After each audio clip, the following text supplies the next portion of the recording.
Hello, hello. Welcome back to Pathologic Classic. On the last episode, we had arrived to the town on the Gorkon River in search of a man of improper longevity. Unfortunately for us, however, he had been murdered, along with one of our, I suppose, colleagues, both Simon and Isidore. On top of that, we had heard a rumor that there is possibly an old, dormant plague resurfacing on the outskirts of the steppe.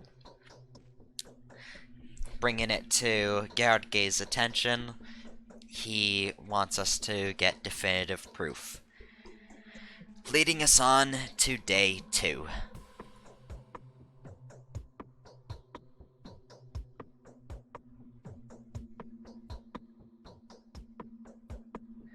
Though, we have another 3 hours before the day officially ends and day 2 starts. I'm going to look around for any opportunities I may have missed. There's nothing in terms of quests, but I might as well check if the bins have respawned anything. And if that's a no, then... oh, they did. So, real quick, I'm going to do a little trash sweep. The men are still out, beating up women whenever they can. So, after I pick up the bins in this area, I'm going to sleep until the very beginning of day 2 and show out how the night mechanic works. I'll probably cut around to the bins now.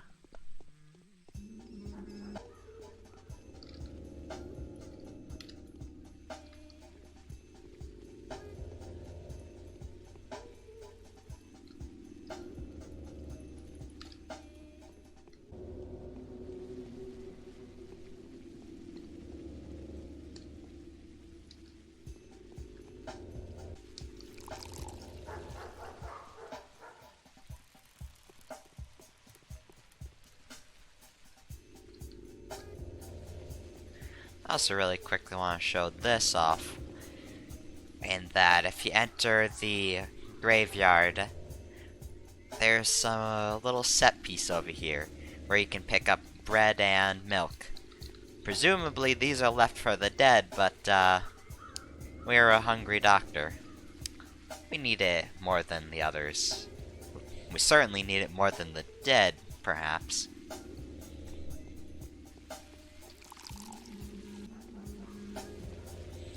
And our hunger bar appears just in time. So what am I gonna have? Since we have a bunch of milk, I think that's smart to go through. And the jar of vegetables.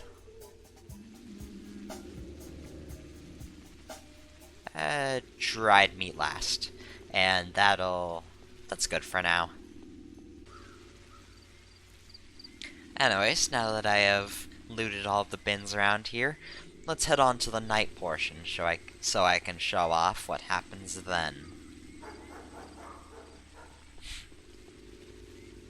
Of course, not after I get my bottles of water.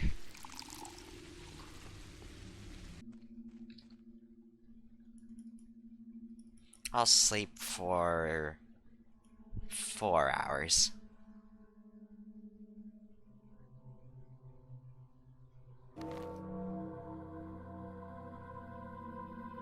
The day is over. Your timely efforts allowed your supporters to remain unharmed.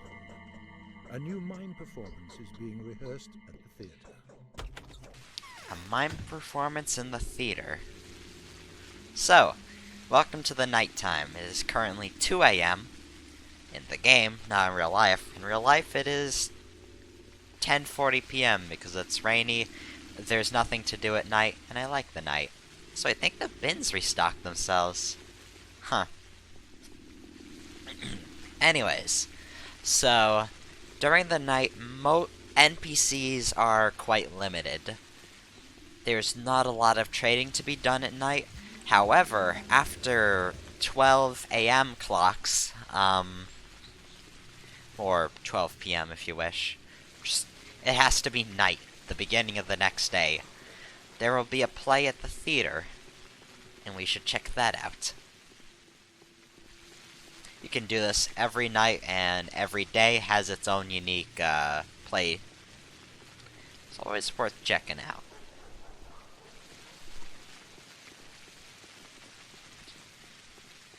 Meanwhile, I will do my due diligence and loot whenever I can.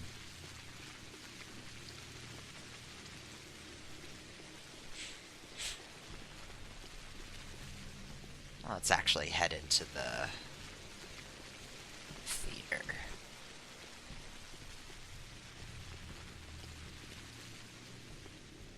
Not before looking for bottles in the bins. These bins in specific have a property to where they only spawn water bottles instead of other junk like razors, pins, etc. So, the theater. Today, the killer was identified. Its nature turned out to be completely unexpected. The enemy is found and named. It's called the Sand Pest. The contagious plague is threatening to ruin everything here. How can a killer like this be punished? How can a villain like this be struck? He can't. It's impossible. By pulling a knife on it, you'll just cut an innocent body. I think I should go. Nothing to be done here anyway. You should go. Go then. Wherever you please. Shoo!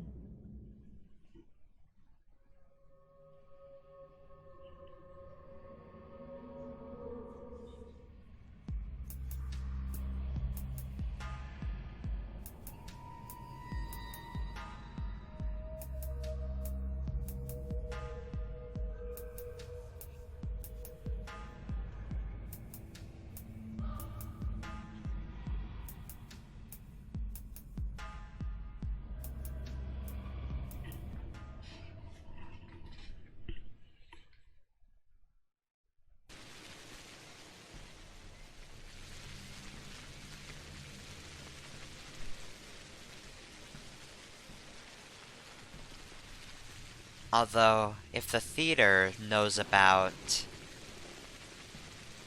this whole plague business, then I think it's safe to presume that more people than just us know. Maybe the news has even spilled into the populace. We will see, and also a gold ring is a really good find, Jesus. Especially for today.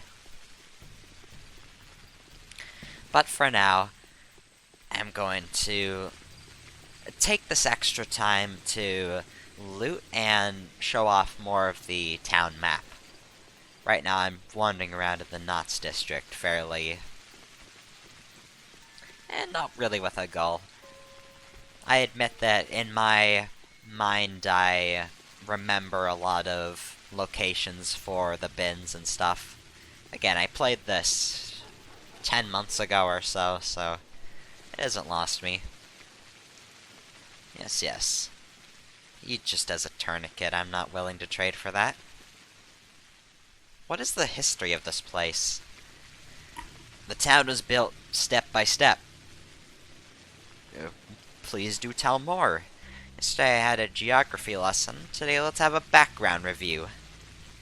The town grew bigger as the owners of the Bull Project grew richer. Eventually, the town of beasts surrendered and became the town of men. What exactly do you mean by the town of beasts? Just, it's absolutely barbaric. Bulls set the pace there, not people. And the people that work with the beasts aren't really so far ahead of them, evolutionarily speaking. I see. So what happened next? The town of beasts nurtured the town of men, and demanded nothing in return. That's how the districts came to be. The inhabitants of the town of men didn't really concern themselves with bulls. All they did was build, trade, and craft. Even the smell is somehow not omnipresent. Good point. And by the way, judging by the size of your abattoir, the production must have also been massive. The whole place is supposed to be reeking of bulls. Miraculously, it doesn't. The abattoir doesn't let the scent of death out. All the stench in earth comes from the factories, and even that is negligible, really. Well, that's one of the peculiar quirks of the place. I see. There's some fighting in the distance. I'm gonna talk to this lady first, however. My heart is crying for my poor children. How are my dearests doing? Is everything alright? Oh, the woman's share is hard. Hey, do you have enough food? Oh, we're absolutely miserable. The last of it has run out completely. We're starving, no less. How can it be? Why? People can go for 40 days without food. Starvation weakens the body. That's why. But the prices, just look at the prices. It's unheard of. A piece of stale bread costs 1,000. Where am I supposed to get that much money? How do they live with their conscience and demand that much of me when my children are starving? You're really that low on provision. Oh, what a fool I was. I'm not the only one. So much have been burnt and buried.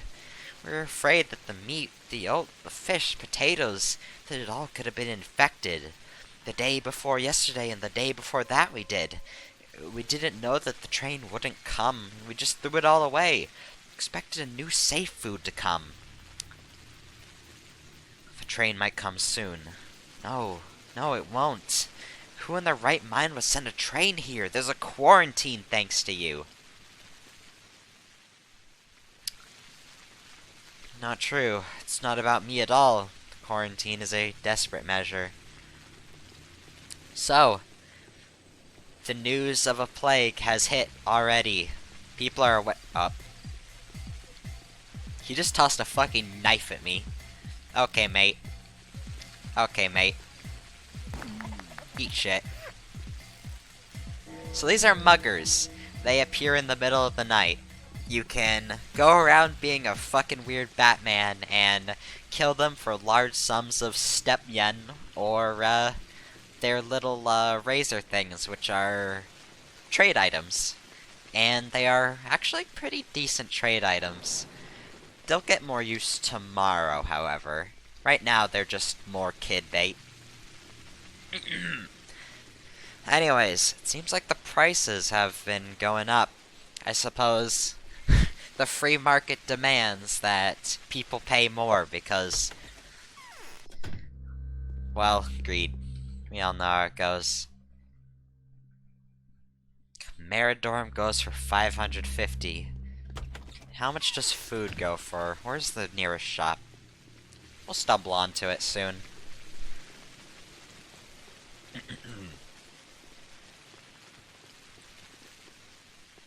It's funny though. It's almost as if our word precedes us at every step. I didn't actually get to talk about these yesterday. Oh, well, first off, I'm gonna go commit murder. Come on. Fuck, I twitched. No! Die! Oh, hey, healing items. I also got a lockpick. That's nice. But I wasted far too much ammo. I'm a twitchy bitch. Anyways, these buildings. There's these dilapidated, destroyed-looking structures. Almost collapsing, but somehow manages to raise upwards despite having so little supports. By all means, this staircase up here should have snapped. These aren't just for show, you can just climb up them. And you can explore a lot of things around here.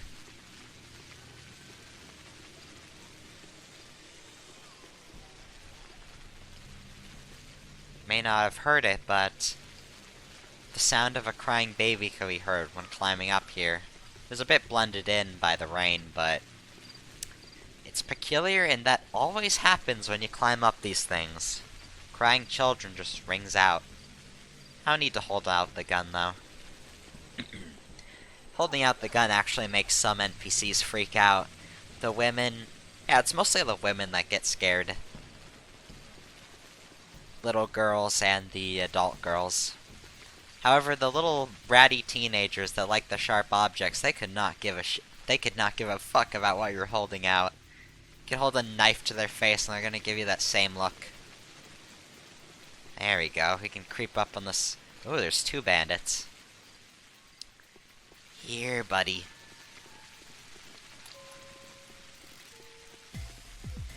Tries to toss a knife at me and line up the head. And we get a knife, which I'm going to swap to over the gun. I don't want to use ammo. So, this is kind of how you're supposed to be approaching these guys. Melee. The gun is kind of, well, first off, dodge the knife. And I got shanked.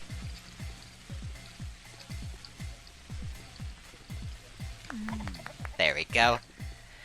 Whew. Yeah, you take a lot of damage from getting shanked. Now, on top of that, it's a bit hard to, patch up your wounds. If you've noticed, let me pull up my inventory.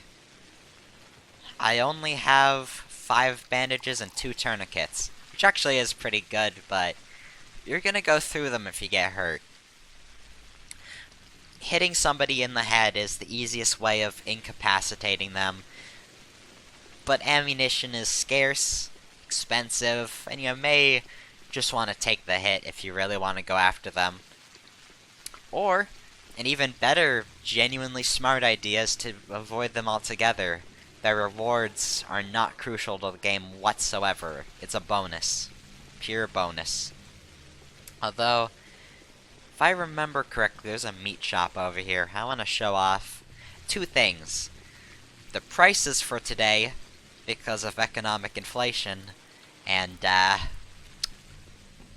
why I picked up those rings yesterday.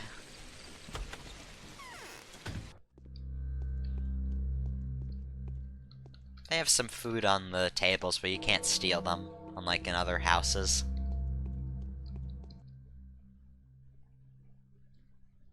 $3,300 rubles, or whatever money is used here, for a thing of fish. And if you remember yesterday, this was just like 300 to 3,000. The prices have been increased by 10 times today. And as you saw earlier on in the recording, I was beginning to starve at this point. If a player just waited to eat to day 2 and they got their food, look at how high the prices have gotten. But there's a catch.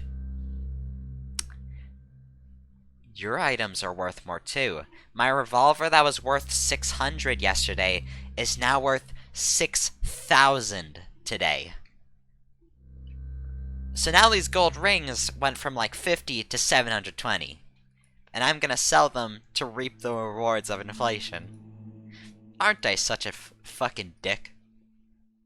So, I'm going to sell off items I don't wanna keep playing the game, so to say. Tourniquets, alpha tablets. I want to keep these on me. I don't need gloves. And now, let me see, food. A single thing of bread is 1,600.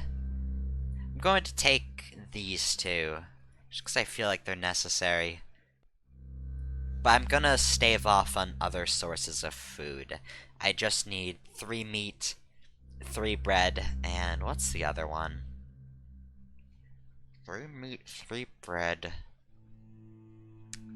Do I need dried fish too? I think so. So, despite all of those good stuff I sold, I'm still selling at a net loss. The food is that goddamn expensive today. So I'm gonna throw out my lockpicks and revolver. You know what? I think that is a good trade right now. There's other chances to get the revolver, but I think today we need to... There's gonna be 2 things. The economy may or may not regulate between days, and also... I need to buy things today. I can't get around that. I'll need to buy some kind of emergency food waiting for day 3, so... A revolver is a bit excessive for today. I'll freely admit that. I'll keep the revolver bullets around, however, so when I do get another revolver, I'll be well stocked.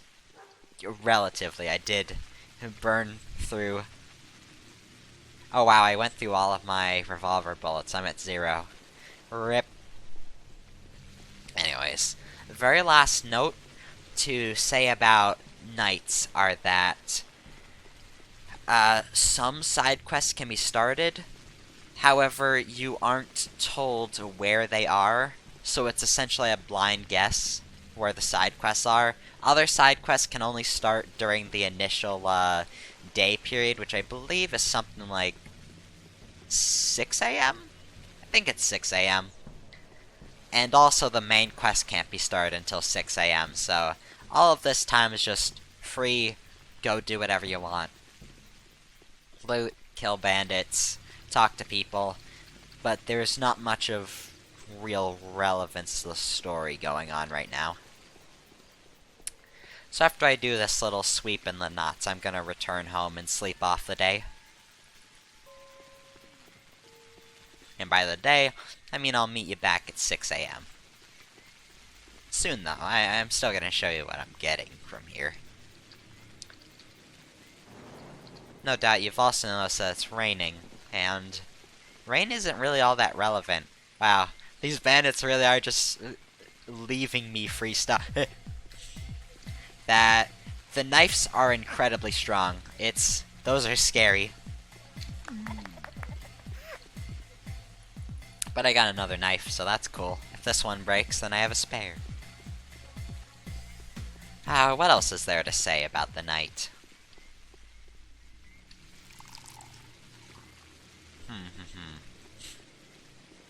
Suppose I could go into... Nah. Let's save the commentary for later.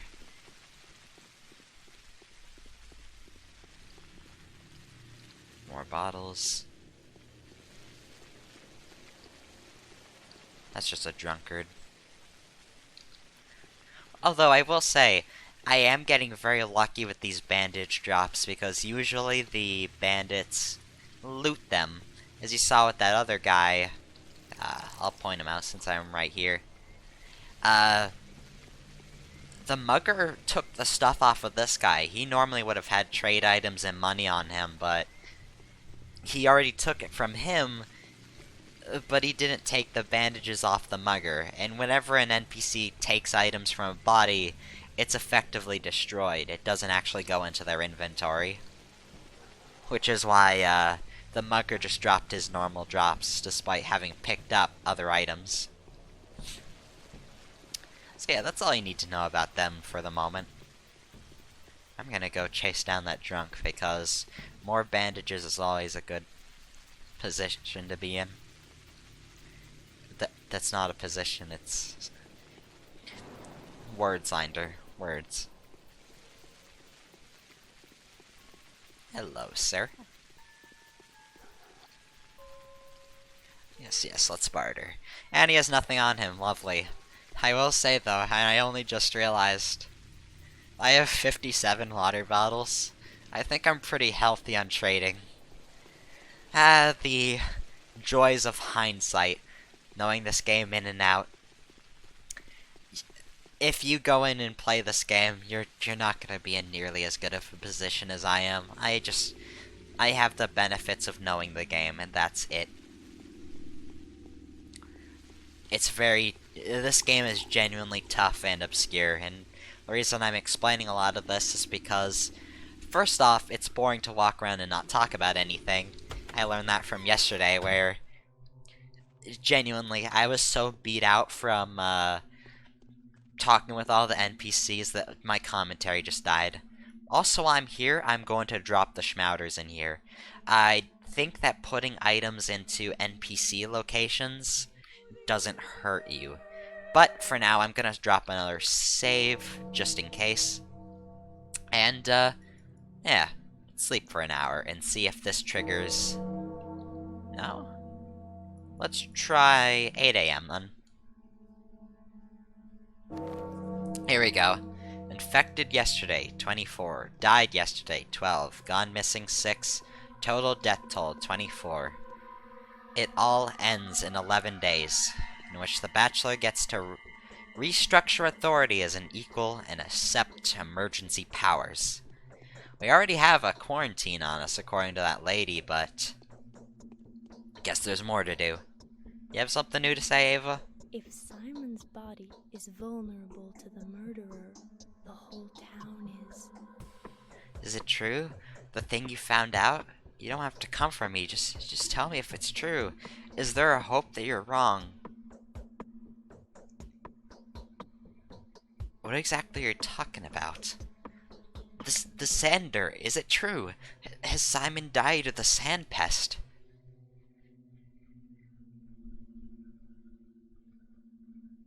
My colleague, Ruben, suspects as much. Then we need to run away from here, Daniel, immediately. Even if we have to move it exclusively by foot, we need to go now. We will die in the steppe, of course, but at least it won't be as excruciating. I can't leave, Ava, but I can help you leave. No, I won't leave this place without you. But we can't stay here. I'm not afraid of death, you know. I once jumped off a building site and only survived by a miracle. But I don't want to die of this. Please, let us all leave.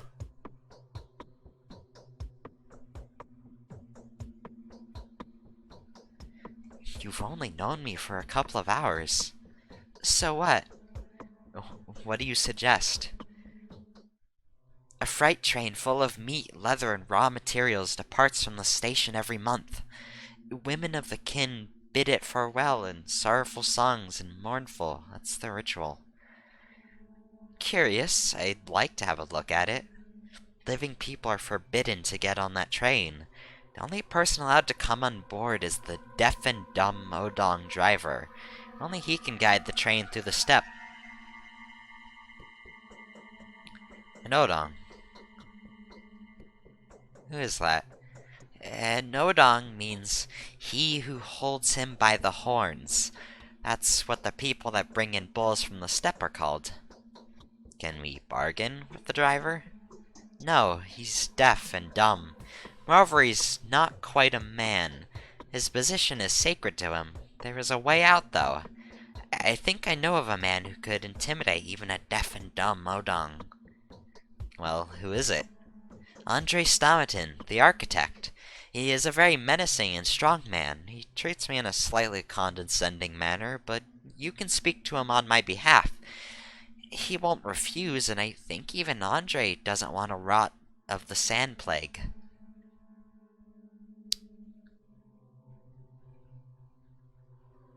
No, Ava, no one leaves the town. We need to quarantine the place.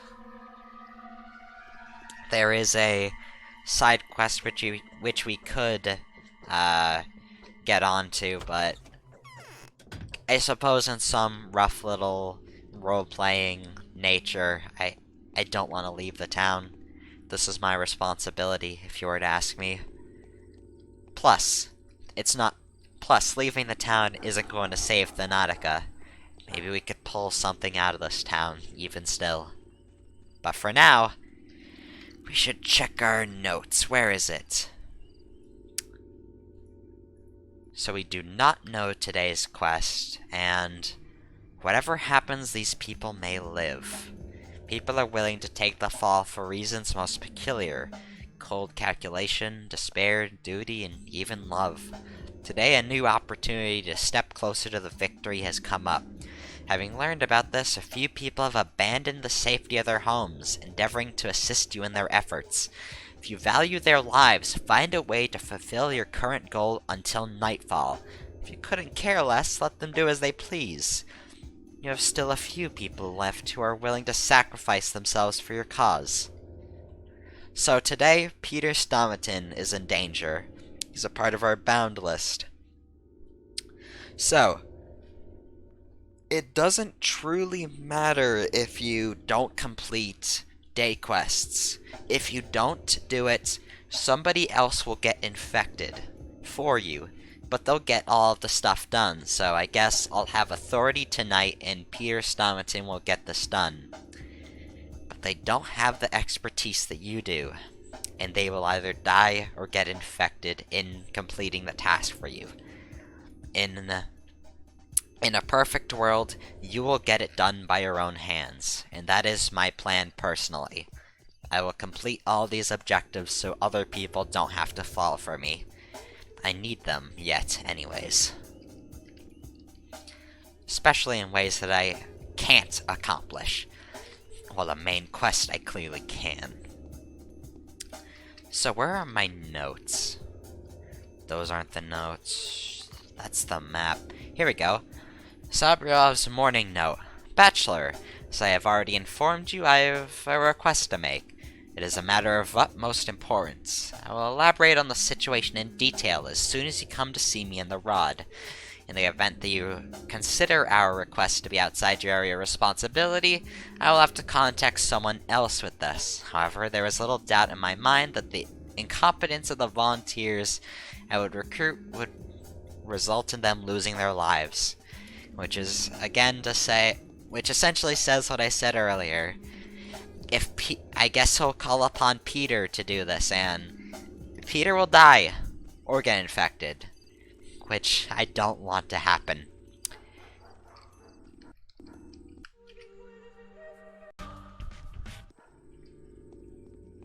An interesting thing to note, though, about the failing main quests is that the first days for characters, failing actually ends the game.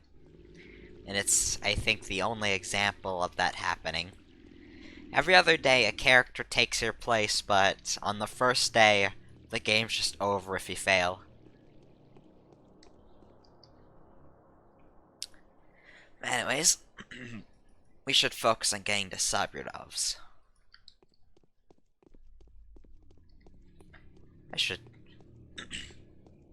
I realize that I probably shouldn't be, doing the diagonal walk because that skews up the camera. Probably looks a lot better if I do it like this.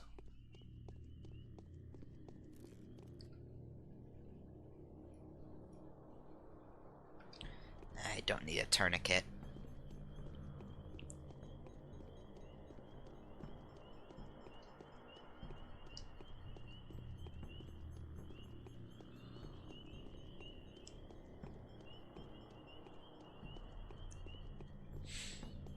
This is a bit irrelevant to everything, but my cat decided to leap up onto my lap, and now she's sitting up here with me. And I'm petting her. She's sitting on my lap.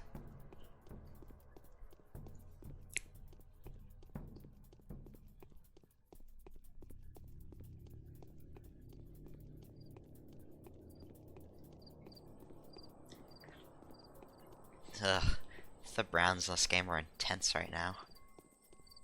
It's like looking over here, it's just a haze of dirt. You got anything? Nope.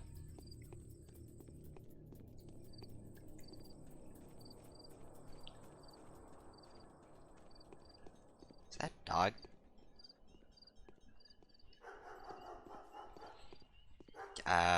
Alright, man. You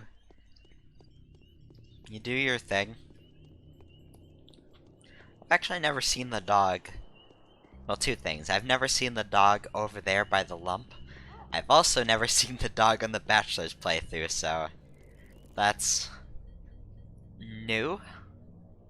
I mean, it is new, it's just weird. Anyways, I'm going to drop by the shop to sell off my dull knife.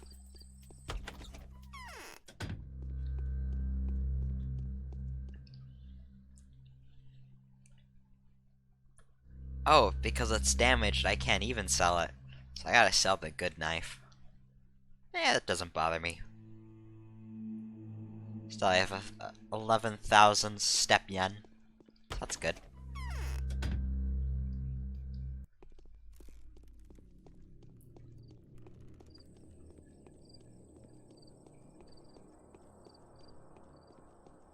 You might be noticing that I kind of transition between my interpretations of what the currency is around here, and that's because there's kind of two predominant.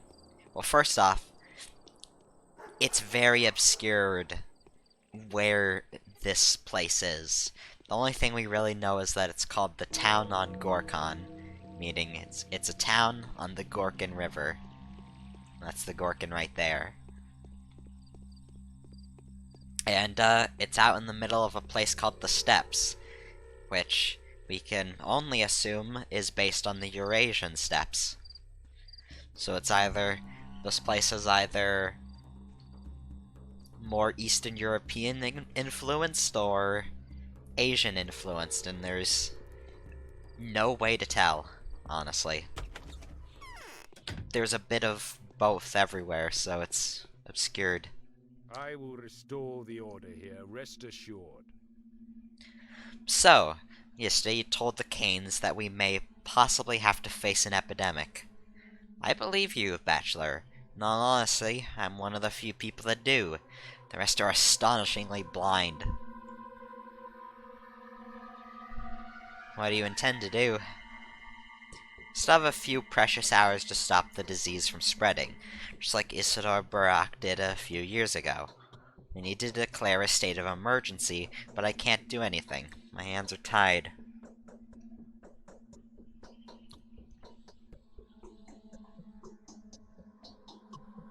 You're the authority. What is bearing you from declaring a state of emergency and being proactive? The authority belongs to the Triumvirate. Triumvirate? I don't know. That is presided over by the patron, the head ruler. But now that Simon is dead, his place is vacant. George and Vlad are too afraid that the old balance may shift. Ugh. But these tragic events are reconfiguring the local power landscape. And if I declare a state of emergency at my own discretion, there will be a feud, a civil strife. I need them to acknowledge me at least. To take further action, I need the Oglimski's money and Kane's standing. I need Big Vlad's cunning and George's energy. I also need their servants to follow my orders.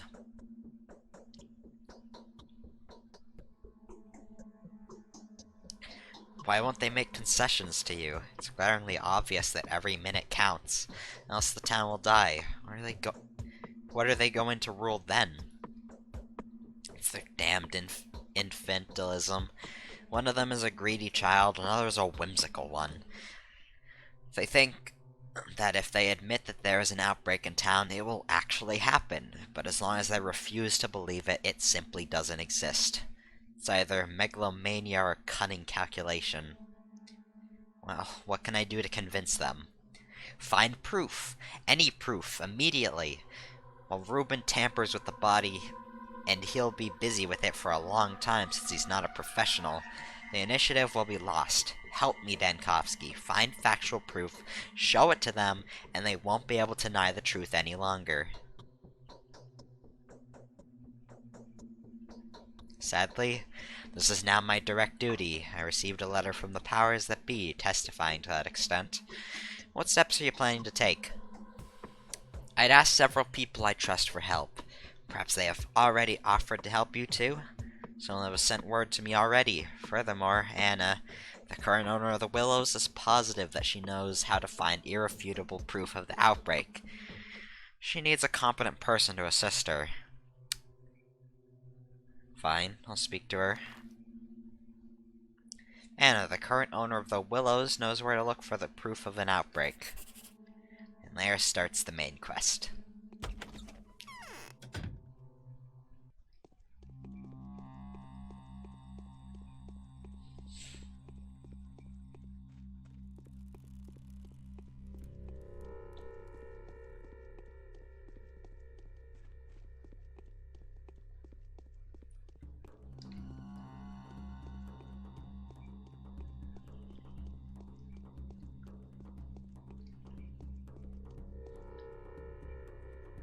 Easy there, why are you running so fast? Shopping? Everything's getting so pricey. The prices are leaping by leaps and bounds, literally by the hour. And I mean it. An hour ago, butter cost 100, and now it's 500. Can't even imagine what it'll be like by the evening. What am I supposed to tell Mom? Why is this happening? People say it's because the train will not come, because there's something stirring. What train? The train, the one that transports food in the town. We have nothing stored at home, not even flour. You know how much I loved stick jaw and candy boxes? You know, the ones with green, yellow, and orange sweets all mixed up? I gobbled up the last one a week ago. That is indeed a sobering tragedy. Yeah, I'll take some more revolver bullets. Might as well stock up.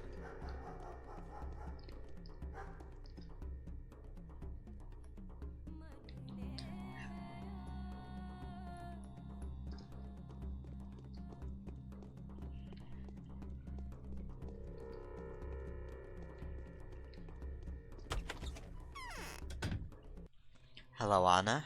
We've met once. Is Haruspix planning to get rich here? The prices rose fivefold over the morning. So what do you think? Is it unstoppable? I've started saving up pills. Tell me which one works better. I've come on Sabrov's behalf. Real proof is required for the rulers to vote their powers to him and begin cooperating. And you know where to find it, don't you? Incidentally, are you aware that no one believes you? Seems like Sabrov the despot, I don't know how to say that, was the only significant person to have sided with you. You could have prevented the disaster, but it's too late now.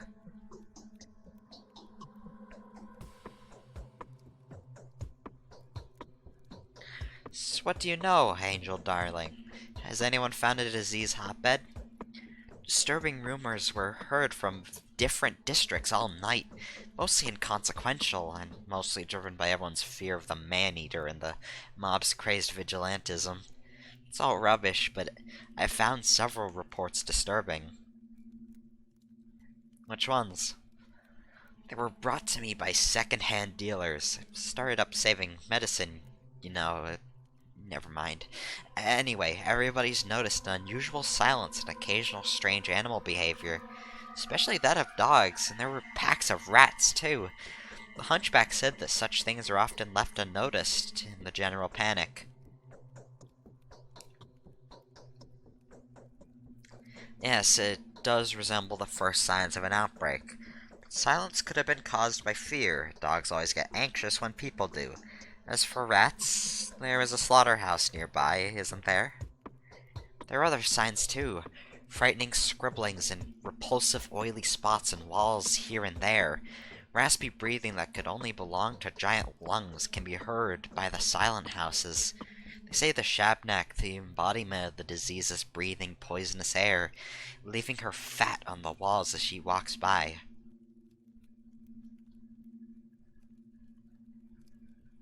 Show me where these places are. The children knows which houses are infected. There were 3 of them, 4 tops. You know what? Talk to Capella, the young Ogimsky. The children are drawn to her like moths to a flame. They tend to hang around everywhere and report everything to her. She's at the lump now, and tell her I will share my pills with the children.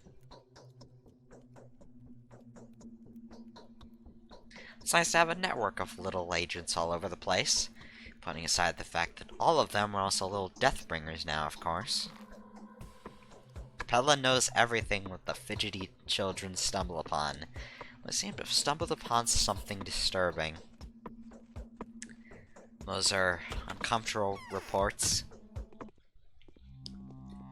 I've heard about the Shabnak Adir before, but this is the first time we've heard a description of what this thing does. Clearly it takes the form of a woman and kills, but it leaves oily fat on buildings, breathing poisonous air. It's a strange visualization.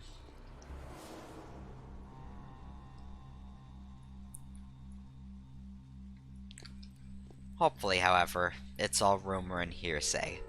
The plague can be contained. I hope.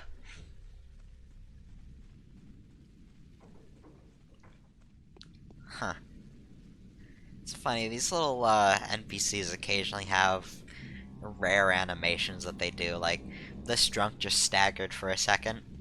And it's just like a very, very occasional thing that they do. Actually, through the Bachelor and the horror specs, I never saw any of the little animations that they do. But when I was playing as the Changeling, then they started doing their weird actions. These guys walk really creepily. Then again, they're drunk. That comes with the nature. It's the same power that my dear mother used to glimmer with. Look at this! If only my dear mother was alive, she'd take the reins of powers in her hands. Even father would listen to her, but who is to take care of us now?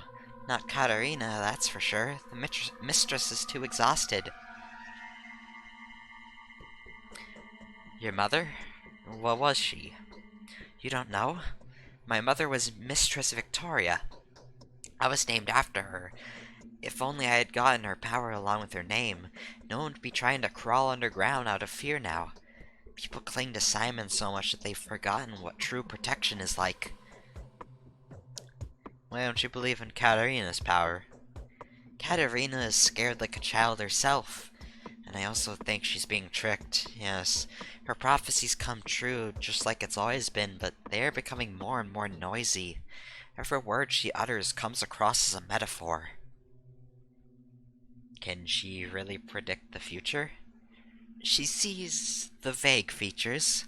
She always speaks the truth, just like a true mistress ought to. I see. I used to go out in the night, only to be found someplace new in the morning. Bachelor Jankovsky, the founder of Thanatica. An unexpected visit. Victoria, I need your help. But of course, how can I help you?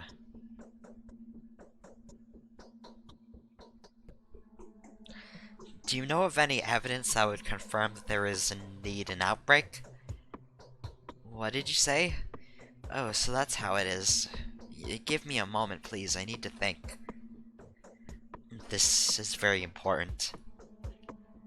I apologize sincerely, but I cannot speak of this. I am bound by word given. Speak to my father.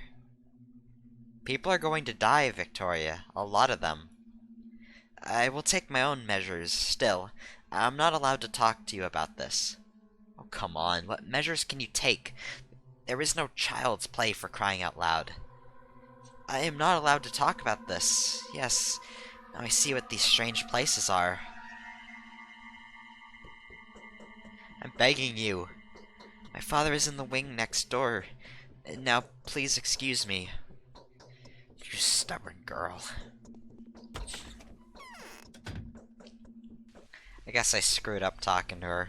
It was a bit too direct. Let's see what Vlad has to say, though.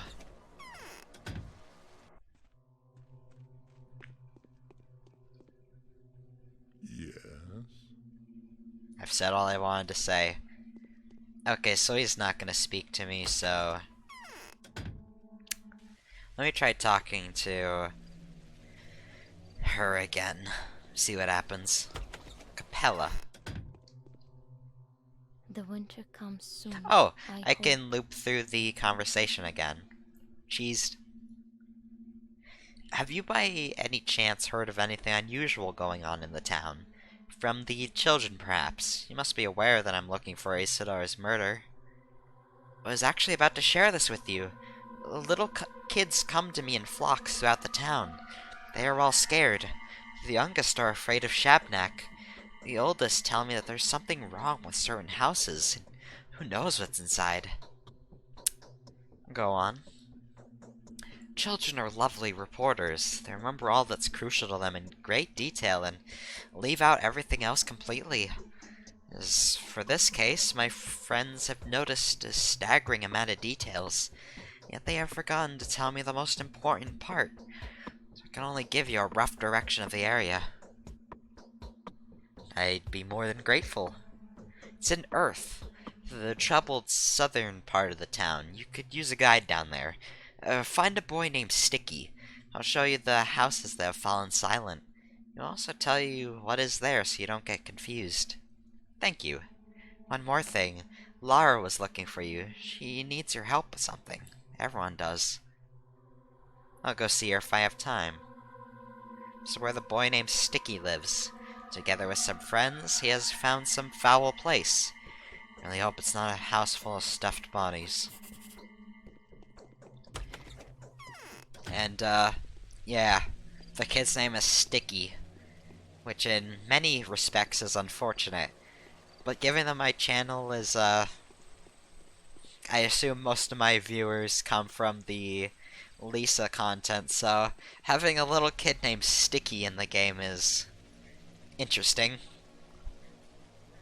If you do not come from the Lisa community, or just have never played it, Sticky is already an unusual name, and one of the characters from the game actually shares the name.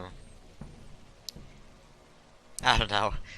When I was showing my friends this game initially on my first playthrough, one of my friends just sparked up hearing the name Sticky. I thought it was really funny. Sir? Tourniquet. I'll throw this out here. The tourniquets are just worse bandages outright. There's no I do not believe that there's any kind of bleeding mechanic in the game like it infers in the description. So you kind of just want bandages. They're worth the same in water anyways. This was actually fixed in the second game where tourniquets are worth 4 water bottles while bandages are worth 5. And yeah, the healing is modified to the price. I'm not here to talk about 2. Although I will admit, after I play through this game, I might look into playing 2. I'd have to get a better graphics card to like stream it at, or well, play it at anything other than 20 FPS because the game is pretty badly, yeah, it's pretty badly optimized, but the devs are trying, and even recently a patch came out which, made guns better, which thank god they're useless in 2, and also there is a RAM optimization up, and that's always nice. Man, I'm hungry already. Okay, what can I eat? Fresh meat is a very strong thing to eat. I'll also go with the fish. Yeah, that dealt with me pretty good. I'm now standing on the bin. I didn't actually know you could do that. Just yoink. Yoink. Anyways, this is where Sticky lives. This abandoned, dilapidated place. Actually, this place looks like a warehouse, now that I think about it. Abandoned, but a warehouse.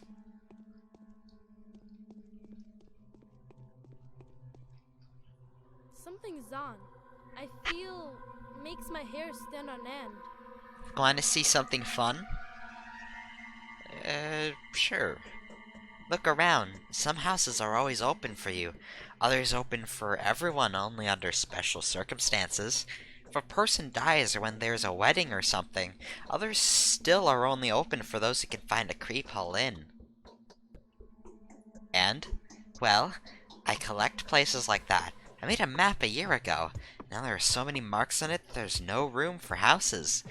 I hid in a house for about 2 hours once. The owners were there, but they didn't notice me. You should study, not indulge in tomfoolery. Have you seen a pale, glimmering man at night? Will he teach me to tell a person's expected lifespan by their pupils? They say you've seen a silent house. I've seen it alright. Shouldn't have done that. Hey, can you check me? You know, like you doctors do, just in case. Although, say if you get sick, you can feel it right away. Feels as if someone was pouring boiling tar straight into you. Yeah. No fever? You're fine. So have you sneaked into infected houses? Which ones? One's really close by, just across the yard. It's one freaky place, alright. All hot and smeared with bloody fat. Ugh. They say bloody mold was crawling up the walls during the first outbreak, too. Like a scab. This is rubbish. Scab on stone walls. I know what I'm talking about. The thing is carrying the disease. That's why it's so creepy. What if it crawls further and no one cares? The guy tried to tell them, if you see blood leaking from under a door, that's where a Shabnak I mean, has had a feast. But no one believes them guys. Is it better never than late or something? What makes you think houses like these are infected? Nothing. I'm not sure really. You said yesterday that Simon died of a disease, so I put two and two together. I'm not a baby, I know how things work. I don't really believe in all that step stuff, even though I live next to the kin. My friend's father is a tanner. He says it's all hogwash, too. Do you live next to the kin? What do you mean? There's the termitary, see? Should take a look at them beasts inside, all howling and whatnot. Well, everyone who lives there is a step person who's sucked in that creepy stuff with their mother's milk. Do you know the tale of Leather Teeth? What about the one of putrid milk, or Aga's quest for her granddaughter? No, I don't. Stay home and don't go anywhere. Come, I'll show you. No, I'll show you. You're not going anywhere. You're staying home and waiting for me to return. What does our diary say about this? I have to enter the silent house if I am able to confirm that the disease that killed Simon is spreading. Who other than Bachelor Dankovsky is qualified to make that kind of verification to the local authorities? Of course, I must be careful. Ruben told me the local drugstores are running out of immune system medication. I will do that then.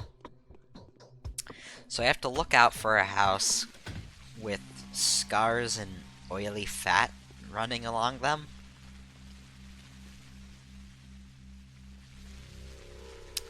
I think I see a house like that now. It's also consistent with the reports of the Shabnak.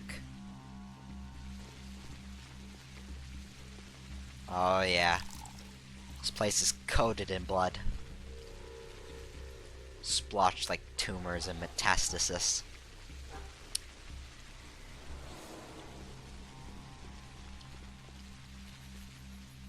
And almost like a coincidence, the infected house? It's Isidore's. Well, let's head in.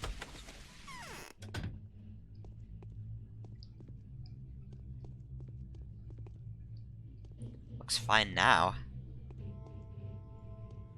Oh.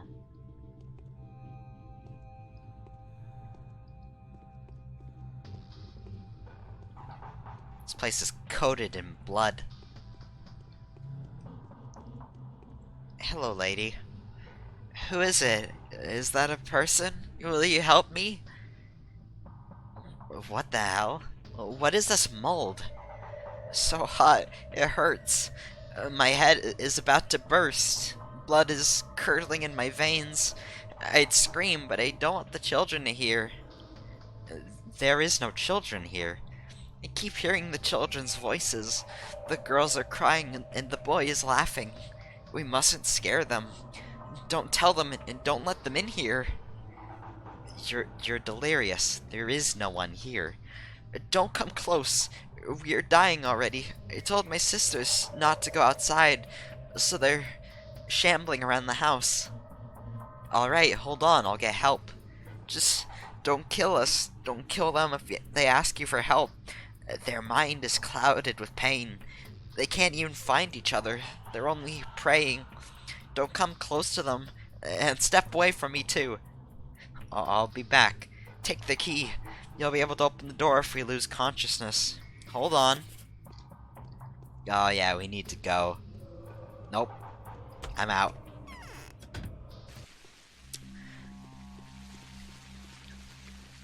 So there's some ladies in grave pain inside a house covered in bloody fat and mold. I think we found our plague. And, well, if there's anything to go by, it seems almost paranormal too. Like it's living. The disease can't make flesh and blood. Flesh, blood, and rot. Let me check on Sticky real quick, though. Something's on. I feel makes my hair stand on end. Hey, kid. I found the silent house. Next time, take me with you. Oh, sure. I won't take a step out of bed with you. Have you seen a pale, glimmering man at night? Listen to me. Your main quest is stay at home for now, otherwise you'll get infected and die. Do you believe me? Anyone who doesn't believe there's an outbreak is a perfect fool. We need to block off everything. Delay is tantamount to death, right? Right. How do you know all this? Look, when people thought a man-eater was in town, they locked their doors up. Only the brave ones didn't. And those who somehow knew that the rumor were all fibs. Got it? True, I've seen very few open doors so far. And now some houses are standing ajar. They say there's moaning coming from inside. All in all, no one in their right mind would invite the disease to their home. I'd say that kind of welcome's a bad sign. So you think I'm going to walk around pushing every door open until one of them opens? What for? That's stupid. Even I wouldn't do that. There are other clues that set a dangerous place apart. Ask some guys around here. As for the girls, you can ask Grace and Capella. Not Murky, though. Her imagination is getting the better of her. She makes up a lot of weird stuff that gives me the chills. Thank you for the advice.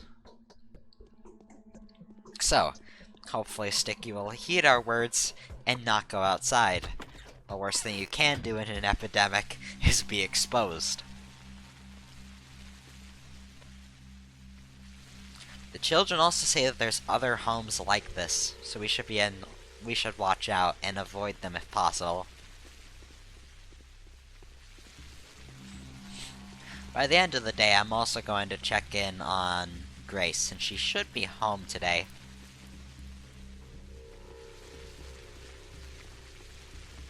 Anyways, I think we should return to the Sobirovs, with proof that, shit's going down already.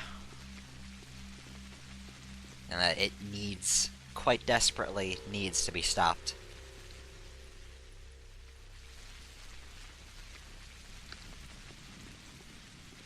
Also, my cat needs to get off my lap. My legs are getting sore. Come on down, girl.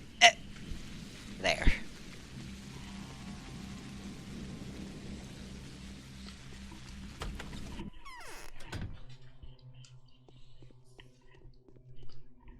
Now or never. We need a decisive move. I am listening, Bachelor. I have found proof, Governor. Here is the key to a house where several people are dying in agony. Several people dying in agony are waiting for anyone willing to examine them. Will that be enough? I have already received a report of your spectacular success. News of your deeds precedes you. Now I want you to personally convey your opinion on what you have witnessed to Kane and Oglimsky. Then we can consider your mission complete. I will do that. Oglimsky must acknowledge the authority of the new governor. So must George. No, I can't stand it much longer. The prices are rising with every passing minute. People are panicking. Isn't this reason enough for the rulers to declare a state of emergency? They are panicking over nothing. Had it been the other way around, it would have been better. We would know what to be afraid of, but the people wouldn't. Over nothing? Their panic makes perfect sense. Yes, they have stopped lynching girls on a charge of cannibalism and possession of two souls, but if the dead keep piling up, they will go looking for someone to pin that on. We'll be able to stop the threat before the panic turns into a catastrophe, but only if I'm supported rather than stonewalled. Everything's on your hands, Bachelor. I know what I'm doing. So, while we're doing that, let me cord out my map. I'm going to go talk to Olgimsky and then stop by Lara's, because Lara also wants to see me. I have not received any notes. Where's the notes? There. No, it's just Suburov. I also think we got a note yesterday at the end of the day. Yeah. A letter from a colleague in Thanatica. Daniel, I am writing this in a hurry, so do forgive the uncustomary brevity. Powers that be are closing in on us. They persecuted us before, as you know, but now they are set to utterly exterminate us. We have yet to persevere, but you, my friend, are in grave danger. It is almost as if your destination was chosen to be the place of your burial. They say there is some kind of disease in town, of a most lethal variety. Perhaps the plague itself. I have little doubt that the powers that be have set up your whole journey, Teleman.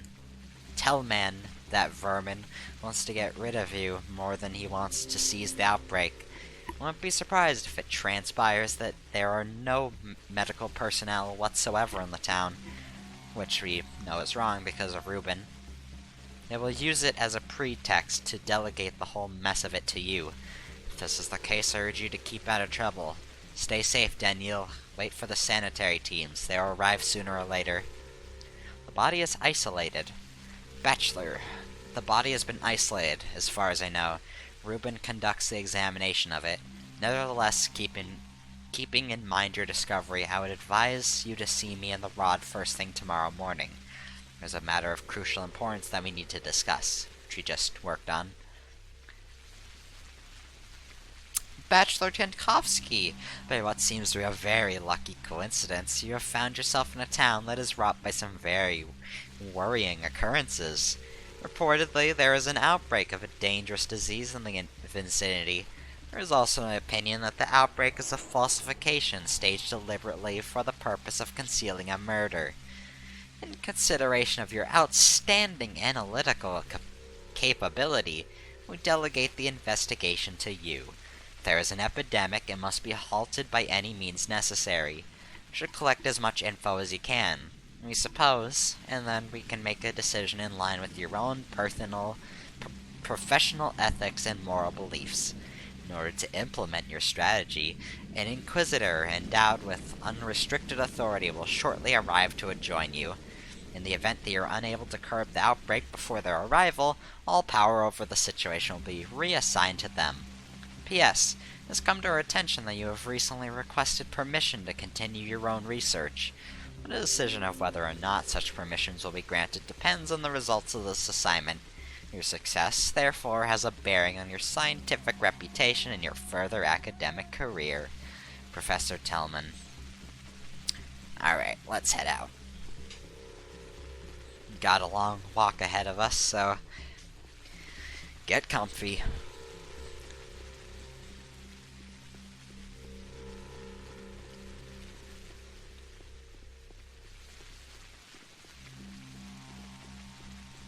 Hello, if I may toss this out. This game is very striking to me. The game has a bunch of iconography that's interesting to me. Like, I like how dreary and dead this town looks. It's like this big haze of... Yeah, it feels like a haze. I almost feel dizzy looking at this fog. It's kind of like Silent Hill, but instead of being straight horror, this feels like a weird dream. Mixing this all, you have that huge, strange polyhedron and two superstructures over here, the abattoir and the termitary. And now, mixing that in with houses that are bleeding. This game is exceptionally strange, and it doesn't even try to hide it. You'll walk out of your house on day one, and there's a tribal-looking plague doctor and a mime standing out there, and they're your goddamn tutorials. This game has a very good sense of style. And I'm not gonna lie, I'm eating it up. I love it so much.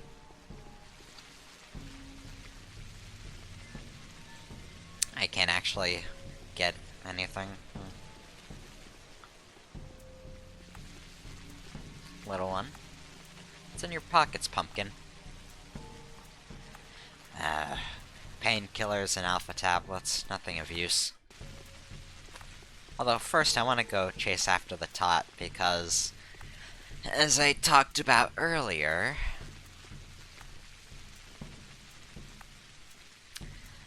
shotgun shells, but first off, nuts can be used as trading items, but also little razors we took off of the muggers. The tots and teenagers like them. Probably trade those for revolver ammo. Whenever I can. Dogs are howling. Why? There's panic everywhere, right? The prices are raising by the hour, not to mention that we haven't received any provisions for several months. The shops are empty. The people are eager to buy anything at exorbitant prices. Everyone's trying to prepare themselves for the epidemic. Yes, it's absolutely absurd. I think the prices have gone up threefold. We need to buy emergency rations. A lot of them. It will be a challenge even today, but I fear that tomorrow will simply become unfeasible. Well, how much do you need? If we need a lot, I want at least 12 people to be able to survive for a month in the house that will become a shelter. With minimal expenses, of course. My friends are those who helped me set the place up will be accepted in. And what did you do to make that happen? I've collected all the money I could find. I've sent couriers on a shopping mission, trying to find the best prices. I need to collect the most important donations from the Kanes and the Olgimskis. Yulia agreed to make a donation too. I'm going to see them now, and I'll join this crazy shop rush. You're not going anywhere. It's a general rule, Lara. Those who stay in survive. Those who go around shopping die. Get it? I do, but I'm used to doing everything myself. I don't really have a choice right now. I will make the purchases. I have to do a lot of walking today anyways. Tell me what you need. If we need to collect Vlad the Younger's, Yulia's, and Maria Kayana's donations. Tell them that you are acting on my behalf and that you need to find the best prices and buy as much bread, smoked meat, and fish as possible. Only the products that don't go bad quickly. You'll need to take it to the House of the Living. I'll show you where it is. Is that what you're calling the future shelter? A lovely name. Thank you. And forgive me for burdening you with the time-consuming and mundane errands, but one day a lot of people will be very thankful that we've managed to take care of the vital issues beforehand. This work is neither very time-consuming nor mundane, and it's definitely more than a mere errand. It's a very important mission. Some great, self-awareness in that dialogue choice. This game has a lot of mundane errands, but honestly, I'm immersed enough into the game that I can do these stupid errands and feel accomplished. Most other people don't think how I do. I am perhaps exceptionally pretentious or easily entertained, but I like it. Anyways, let's hop up to Yulia's, then we'll stop off at Vlad's, and we'll go to little tiny Vlad, then head to Victor, then Georgi. It's good to plan your route out. It saves you time, and time is a currency of its own in this game. Speaking of which, where's the personal stats? Alright, I think I put, like, is it F, C, X, C? Oh, C is crouch. I think some of my bindings actually didn't get saved. That's unfortunate. Let me check. Okay, yeah, it's about half the day. Got another 12 hours before the quests die. Who will take care of us? What's going on in the town? Wish I could go out and see for myself. I've come at Lara Raval's quest. Oh, true. She did say that she needed to buy some provisions, stock up on drinking water and whatnot. Some couriers have offered their services to me already, and then there was this profiteering peddler who visited me yesterday. The mind boggles just to think that all this hullabaloo was caused by the death of a single man. There is an epidemic hazard. The disease we are about to face is likely to be more terrible than plague, Yulia. One man's death has nothing to do with it. You amaze me, Bachelor. Did you not make fun of the Shabnak rumors yesterday? Mind you, there was some factual basis for all the heresy. Jeez, I need to restart. You amaze me, Bachelor. Did you not make fun of the Shabnak rumor yesterday? Mind you, there was some factual bias for all the heresy. A lot of people don't have the faintest idea of what kinds of life may be found deep in the steppes. They don't even know what kind of people live there, what kind of food they eat, what kind of effigies they make out of clay. Neither do you, to be fair. Still, I don't hesitate a moment to accept a rumor of an epidemic as veritable truth. Is the concept of the disease that much more familiar to you than that of a man-eating abomination made of clay? No. All I did was sensibly evaluate the probability of both versions. Let us get back to more pressing matters, then. Here, take the money. I am not so eager to give away everything I have to alleviate the outbreak, because I have yet to see any proof that the outbreak is real. But I am well aware of the reality of Lara's drastic circumstances. I will embrace the opportunity, however slim. Hopefully, at least, part of the money will be used for purposes other than the shelter that they conceived of. This is exactly the kind of blindness that kills people during emergencies. Thank you for the donation. I want to add that my order for this maybe was a little skewed. I remember that if you get the official word from Olglimsky and Georgi about the plague, they will actually pay you more. Yulia will essentially take the rumor from the leaders that there's a plague outbreak and be like, oh, well shit, here's more money. That kinda sucks. I think, a few other characters do the same, but not Vlad the Younger. He'll pay full price at the beginning. I should also throw out that, the reason why I was stocking up bread and smoked meat yesterday was because of this quest. Once again, I'm gaming the economy because I have foresight and I'm an asshole. Speaking of which, I need dried fish. I think we emptied this guy earlier. Yeah. So, to complete this quest, I just need one thing of dried fish. Cool. I'm still gonna accept the money, though, because, well, as a tragedian said the other day, taking money is also flattering, so if we take some excess and use it for ourselves, that it's selfish, but it's not exactly heavily punished in this culture. I mean, I'd heavily punish it, but you know. I live in fucking America. This is a steppe town in the middle of nowhere. Of course, the rules and views are different.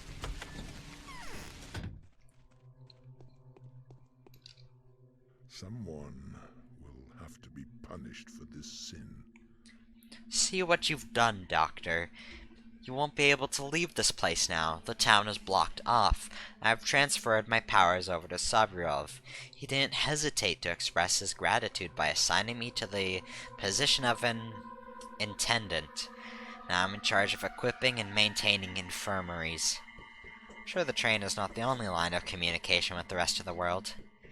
It is. The station is shut off, but will be reopened when a regular freight train arrives. It will definitely be.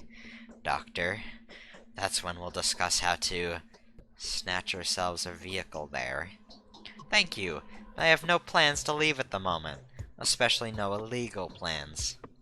Pity, I wanted to ask a favor of you in return. I'll do that later. Later.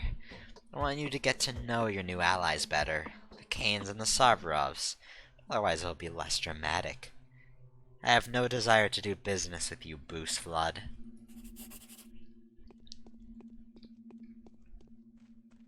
What a dick. Not gonna lie, I like his son a lot better. At least so far. Alliances will change over the course of the story. Everybody has an angle. But the children will always survive, will always hand you bullets up for little menial items that they think are valuable. That's the fun in bartering with people that don't know better. They want sharp objects to look cool. Trading away things that they think are trash, but are actually, like, invaluable to my survival. Lovely stuff.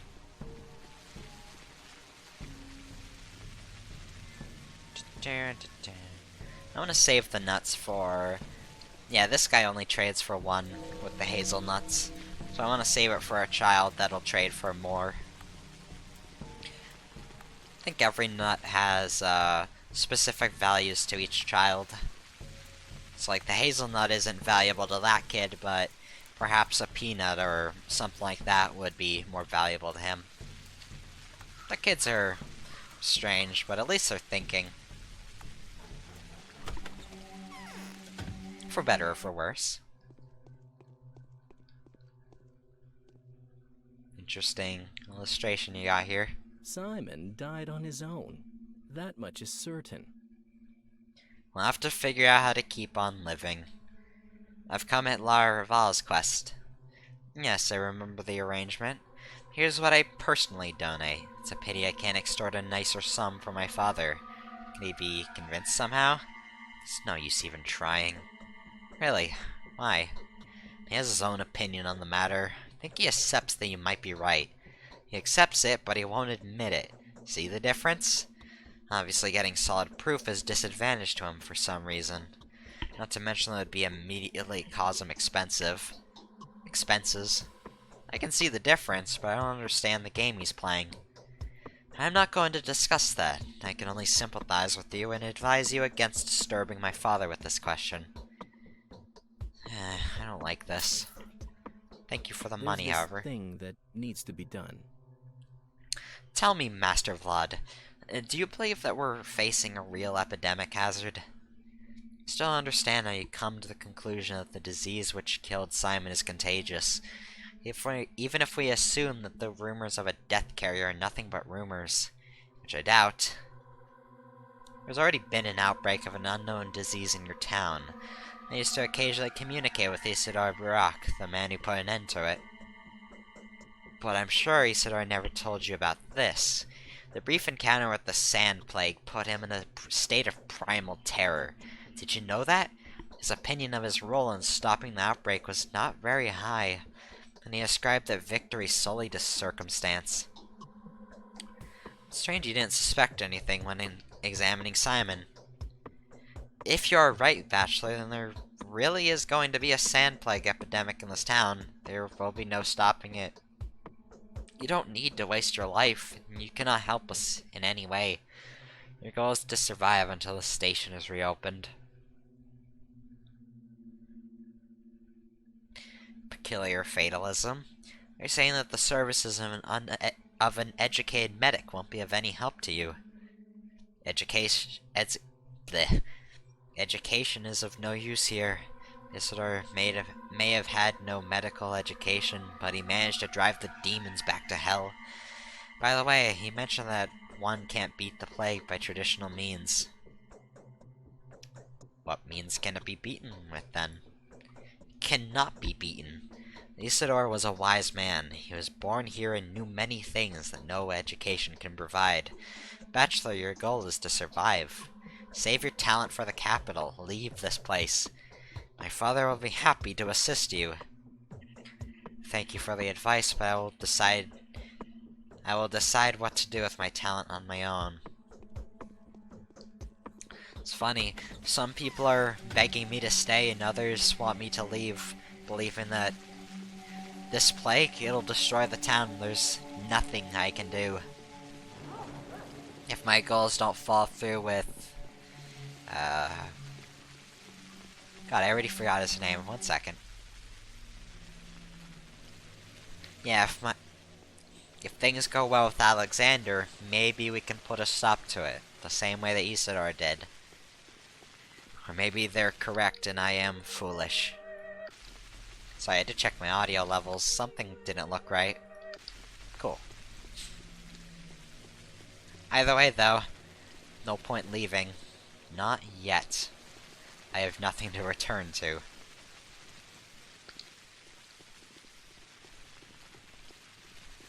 That's kinda... on a more meta sense in regards to recording this game. This game captures weirdly. Whenever I put into a window, I can't move it. Trying to grab the window actually makes it just like scoot downwards really quickly until it's off screen. And so I can't move it around so I can get OBS into a spot where I can actually see what everything's doing. 'Cause who knows? I could accidentally hit a hotkey to silence myself and I won't know until the recording is done. That'll suck. Anyways, let's go Georgi, then Victor.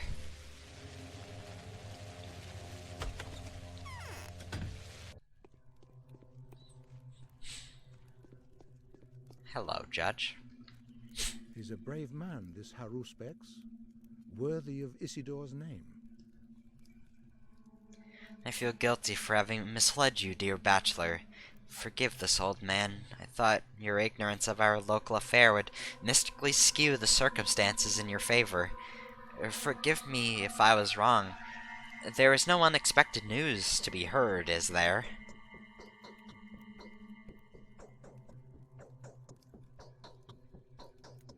No. The disease is spreading around the town already.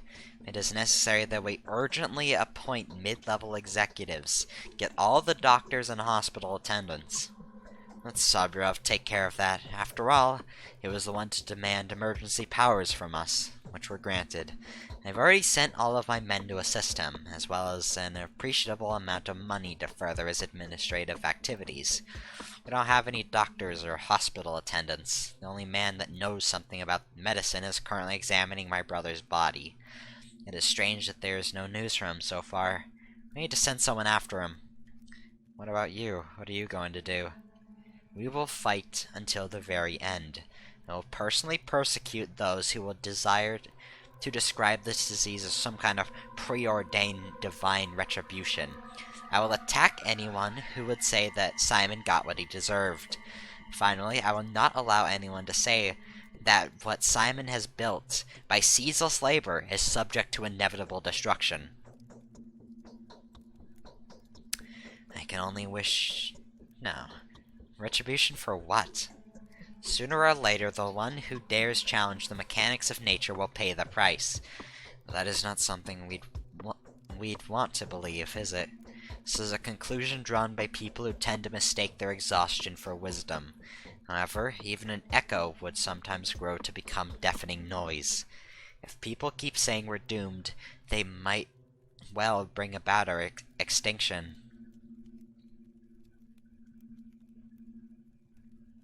What now, Judge?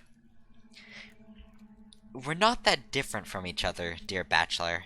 I'm grateful for everything you've done for us. I appreciate the risk you took to help us, and I am much obliged for the disheartening conclusion you have reached.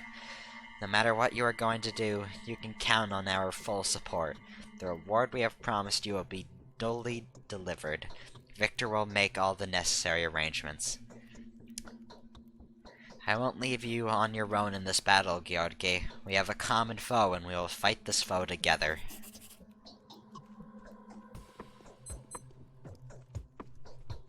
At least we have Georgi on our side. Georgi and the Sabri Elves.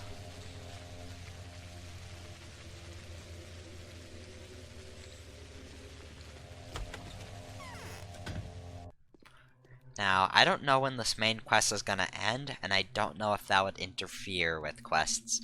So I'm going to make a hard save here just in case. Yes? Can I help you? I don't know why did it do that voice, fucking hell. Can I help you?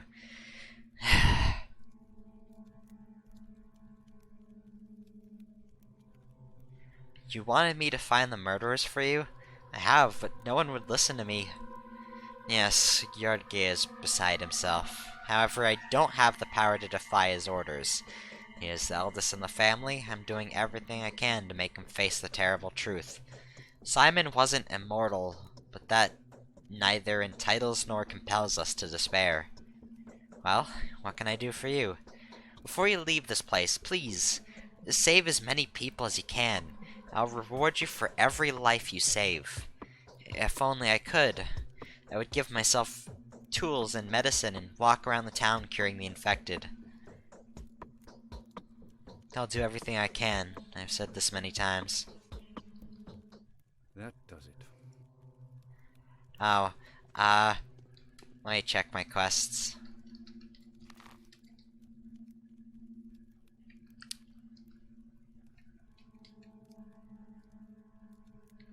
Get back to Alexander for now.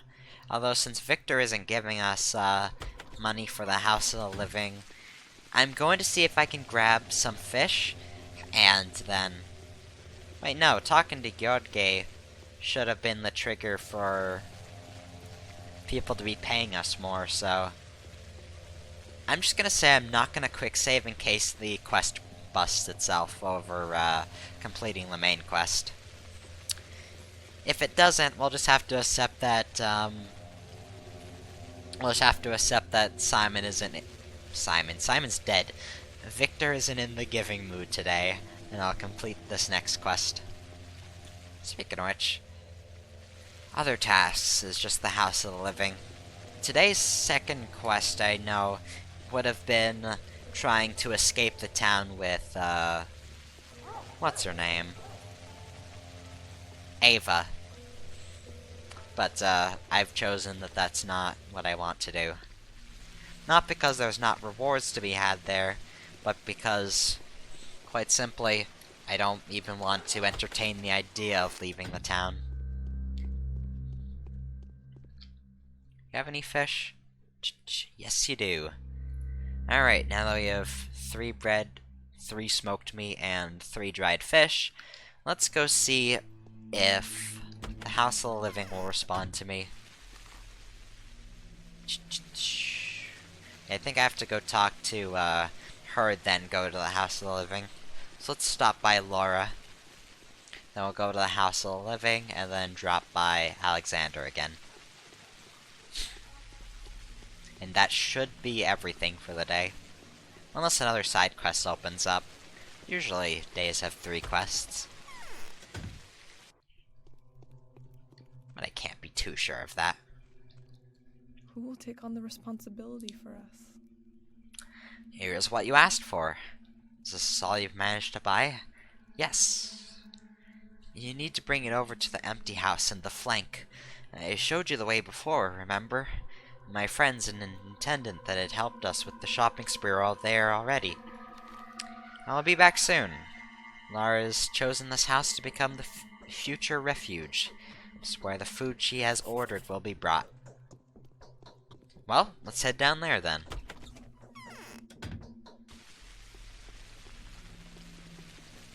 Now let's skip around the town theater to reach there then.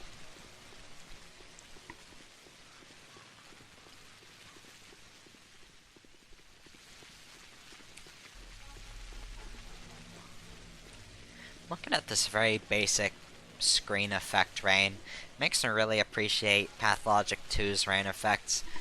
Fucking the rain in Pathologic 2 is gorgeous. It looks so good. I usually don't care about graphics, like, this isn't a very high fidelity game. All these characters look kinda cubey and weird, like, look at this girl's face. But even then I can say that I like how this game looks. Not in any kind of pretentious, the bed gives it charm. No, it's just that it doesn't bother me. I can see the beauty in it, even if it's a bit chunky.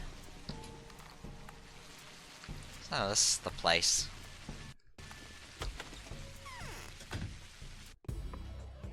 What the hell is going on here? Everyone's dead here, see? No one knows why. Perhaps it's an echo of yesterday's vendetta. We're a bit at a loss about this loss ourselves. What am I supposed to do with the provisions? The dead have no use for it. Give your offerings to Lara. Wasn't she that asked you to bring the food? She wanted to call her shelter the House of the Living, didn't she? Wait, is she supposed to refashion her own home into our Lazar now? She won't need it anymore anyway. Lara has only a few days left. Do persuade her to make the most of them. You have a sour sense of humor. Oh. No, we have to go. Once again, there's houses. There's a house with blood splotches, and that place looks sick. The house itself looked like it was dying. That's not very comfortable, I would say.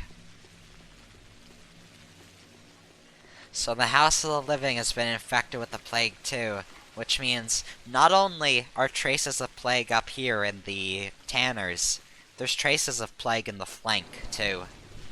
The plague is spreading.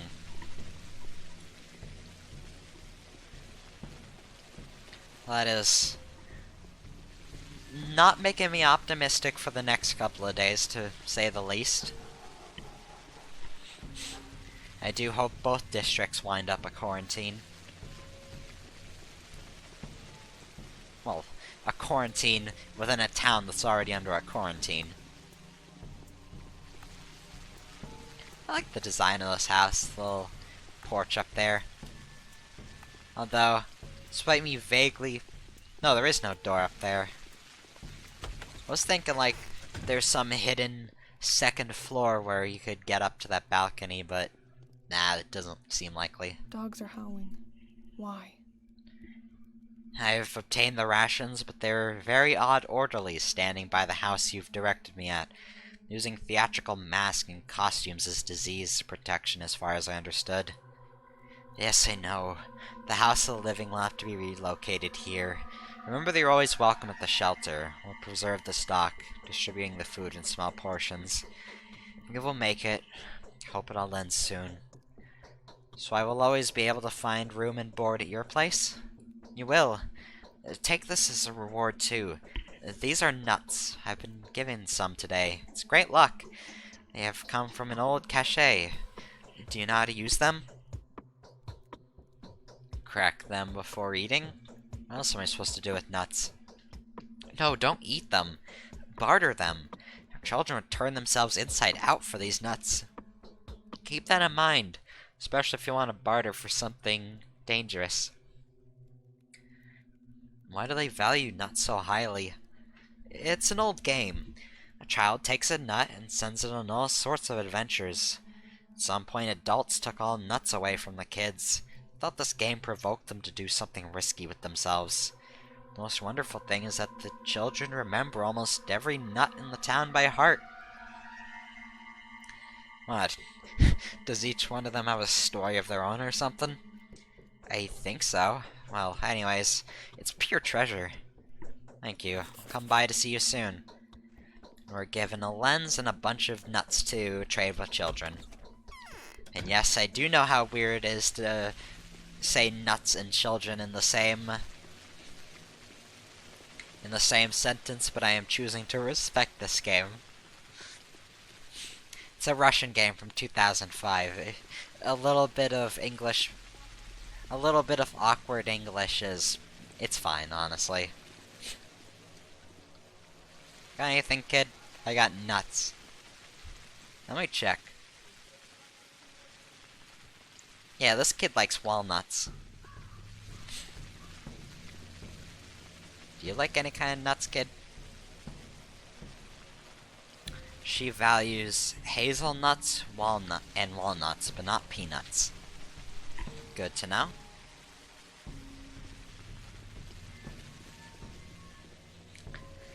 The nut economy in Pathologic 2 is even more extreme, with some of them going for values of 3 and 4. But here it's still good to know which kids you should be trading them with. Get the most out of your nuts. And yes, I am going to continue unironically talking about nuts. Try and stop me. My arms are flaccid, as if made. I thought maybe I could get more money out of her since we went to talk to Georgi, but nah, I think that event's over. I also completed the House of the Living quest, so that probably also ended all of those money dialogue boxes. Yeah, I swear that the main quest ties to how much money people give you for the house. But I suppose we missed our opportunity. That's fine. I've been enough of a perfectionist already. Taking some humility is fine. Oh yeah, I guess I might as well toss this out as a sort of aim for my commentary with the Let's Play. I admit, I'm coming in from the perspective of a returning sort of veteran player. And I know veteran's a bad word for it because I played it 10 months ago and fucking this game is from 2005 and got re-released in 2015. It's on Steam, by the way, and this game goes for cheap on every single sale. Go grab it. It's good. But yeah, I speak a lot of meta and how to cheese the game, and that's just coming from the whole pro player experience. I'm still not going to try and ram down the atmosphere too hard, though. I think I'll speak for itself. That's not to say that everything is easy. Now or never. We need a decisive move. I have received express messages from Kanal Gimsky. No one dares interfere with my choices now. We are declaring quarantine. We'll create an anti-epidemic operation headquarters. I plan to assign ourselves to be its supervisors. Myself, because it's my duty. You, because that would be fair. We must fight shoulder to shoulder. Do you agree? I need unrestricted authority, access to all districts, and a personal firearm. From now on, infected districts will be blocked off. No one will leave the town until the situation is resolved. You will be allowed to access any and all areas of downtown, of course. Neither Kane nor Glimsky will have any right to stop you. You'll have to provide the population with clear instructions. Be careful about it. It's not my place to mentor you, though. How are you planning to block the districts off? I'll recruit volunteers. We'll pick trustworthy ones, people of good standing, family men with good reputations. I'll grant them the widest range of authority. They will thwart any violence or looting. They will also stop any attempts to use arms. Where and when can I be armed? Here, take good care of it. Firearms are rare in this town. If you need a gun, your best bet would be looking for it on the black market. Some townsfolk may keep makeshift, outdated, or prohibited guns. I am sure that those who do will want to use them sooner or later. That's how we'll find them, but I have almost none at hand. This is truly regrettable. thank you for this anyway. Do what you think is apt. I only ask 2 things of you. First of all, take good care of yourself. Drink, eat, sleep. Be careful. I'm afraid many will take advantage of the situation to either settle old accounts or fulfill their hidden agendas. Secondly, spare the lives of those that can be spared. Thank you for the advice, although I must admit it's rather useless given the situation. And we got another revolver. Told you we'd see it again. Oh, it's at 30 durability. Well, that means I can just teach the players something else. I'm gonna go look for a factory man.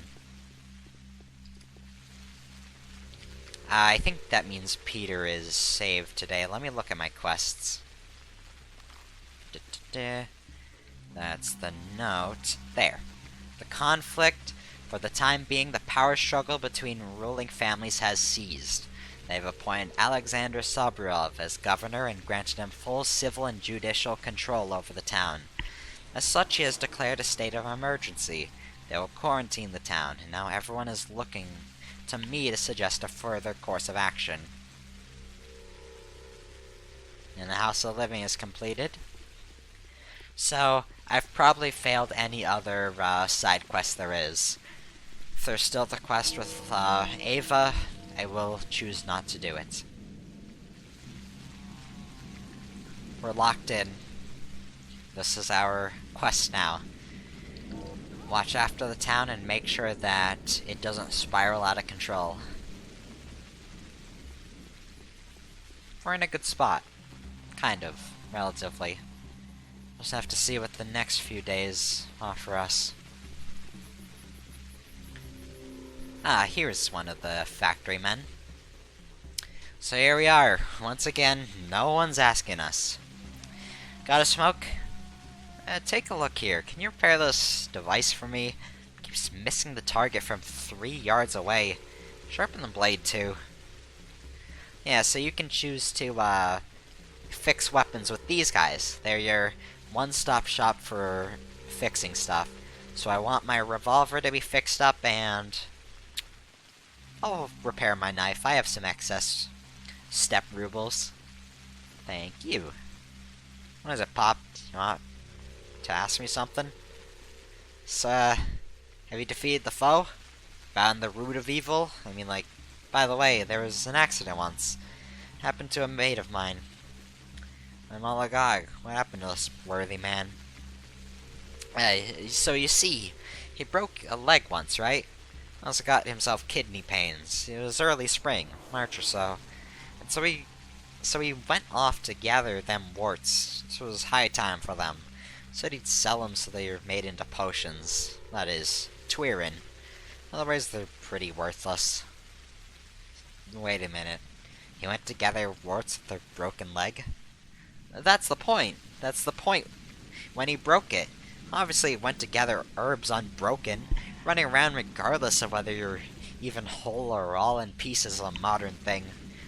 Things used to be different back then. So what does this have to do with the turn skin? Stop interrupting me then! He wandered off, far off. Darkness fell and all.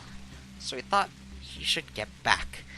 And then he feels like something grabbed his leg and it's all dark. So he thought that maybe he's grabbed too many herbs and roots so the earth wouldn't let him go. Took the best ones too, the juiciest. Well, what was it? He looks down and there's something holding him. Something like a hand. Doesn't seem like a root at all. Holding him fast. Trying to get to his ankle. And then he sees that it's a bone hand, for real. So 'twas him, the Shabnak. So my mate tried to break free and run off. Came back home and saw that his leg was broken. I see.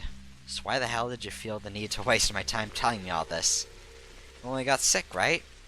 So 'tis all medical stuff. You're a medic. It's a useful story for you, see? Thank you, good sir. Thank you. What a great story. When... Oh yeah, Sandpest was clearly spreading around back in the spring. It's fall. I'm sure that story is very relevant, sir. I'm sure there was just dormantly waiting in that one guy for 2 seasons. What a great Shabnak.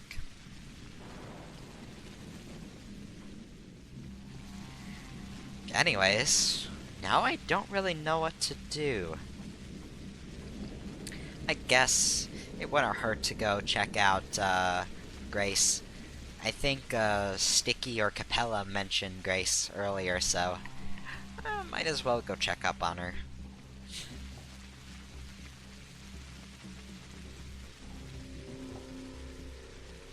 Guess while we're walking around in the rain, you might notice that sometimes I get stuff up in the top left corner.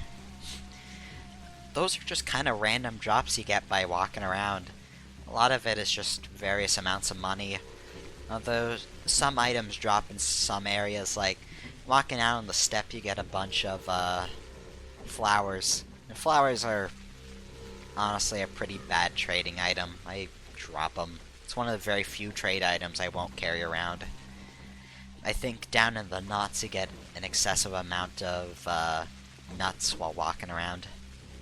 I think the stone yard just gives you more step yen in general. But I'm not knowledgeable about this, that's just all from observation.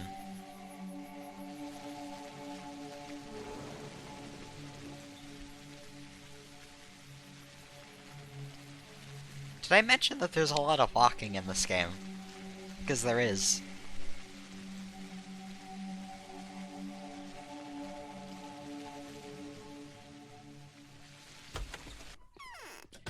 There's Grace. I think they've fallen out of love with me. It's hard. Not only do they need to be fed, but talked to as well. I need to find words of comfort for them. Only... Skype, please. Only then will they repay us with tenderness and joy. But now they are all anxious. Every single one of them is mumbling something. That's why it looks so tired. Who are you talking about? Of the dead themselves. Do not assume that people die forever. Not everyone does. Some people live underground and only die out for the lack of care. You have to always knock from the side so that they don't fade away. Let me examine your pupils. Okay, now your pulse. Do you take any drugs? No, it's Twire, the herb. We sleep in the very heart of the steppe, you know. I'm all green because of it. It's high time for it at the moment. Can you hear how the air is tolling? It's the Twire. Unbelievable. The rulers should take some measures immediately. I'm soaking wet.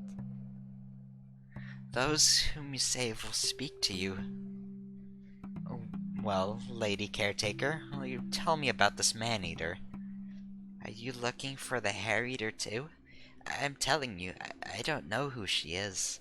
She just ran off straight away and didn't speak to me.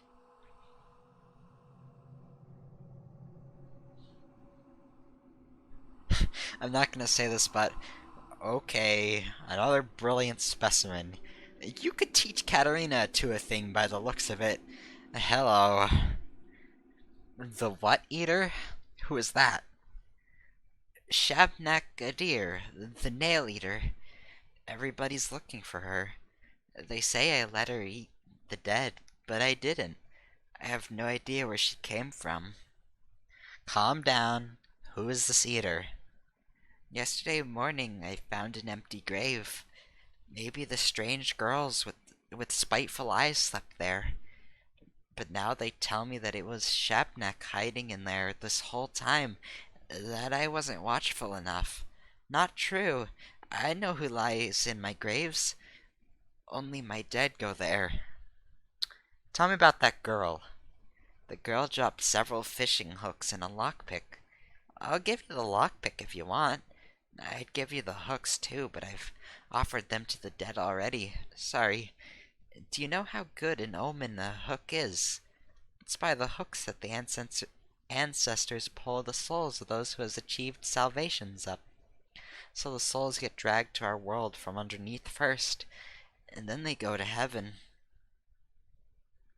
You're a very kind girl, Grace. Thank you. She gives us a lockpick. She's nice. Possibly a bit high from the twire, but nice. There's nothing special about the lockpick, it's just a lockpick. Since we have time, I think I might show off the, robbery, mechanic, which, to say the least, for my own health, I'm not excited to show. And it is very janky and cheesy, but it's a part of the game, so... you know, what can I do about it? So this house right over here by the steps seems like a perfect robbing target. So you go up to this house, use the lockpick, and it's used. Put down your fist so you don't scare people, and walk in.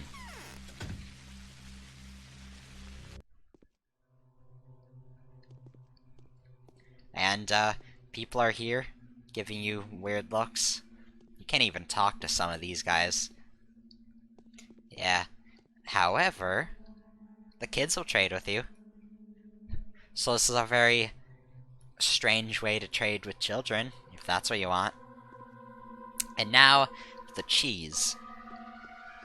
So, talk to this guy. Wait until he looks at you. Wait until his head snaps away. Now he can take his step yen. And he didn't witness me take stuff. And you see this lady? She's a woman. Which means I can take anything in front of her and she just starts running around in a circle. Fortunately, I can't do that right now. Yeah, so there's this, handsome-looking man. So I gotta get his attention. Yeah? Stare at me. Gonna get in this chair. Now stop staring. I go around. Nothing in there.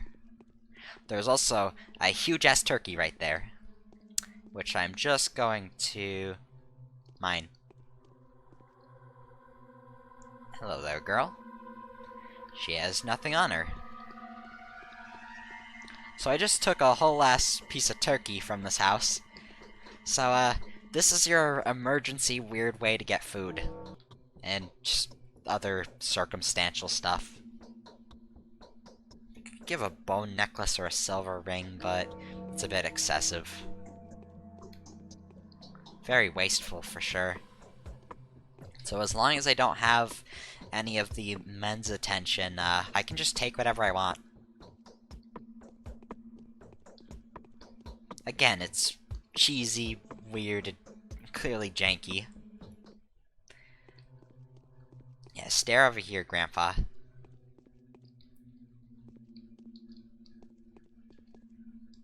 Yeah, this lady can't do anything.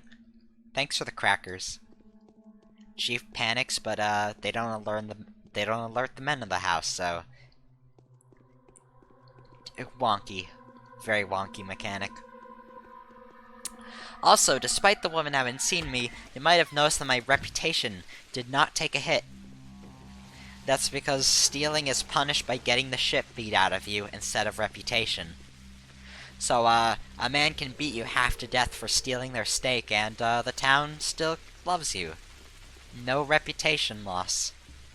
Which honestly feels like an oversight more than anything, but hey, more janky cheese for that mechanic.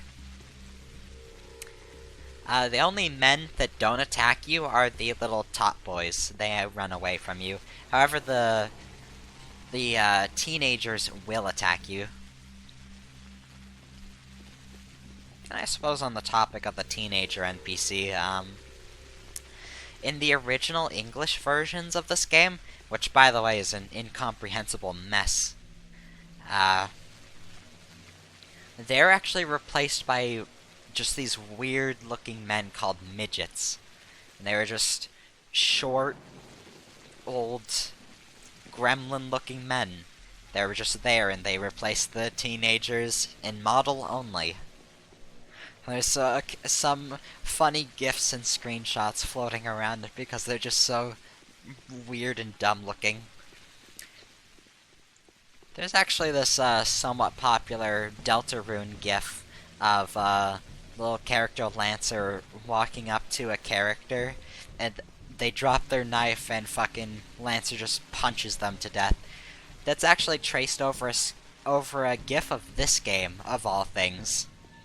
It's actually one of the little midget men slowly humbling over to a player as the player tries to equip the knife but drops it on the ground. The player tries to pick up the knife and the midget just beats him to death. So that's just such a strange source to trace from, but this is the game that came from. Kind of. Obviously someone drew over it, but I don't know. That's funny. And the midgets are very funny. Me and my friends made an inside joke about them just being called little men. I might actually, in editing, flash some screenshots up of them. Because they look really funny. I like them a lot. I got any notes? No. Guess there's nothing else to do now.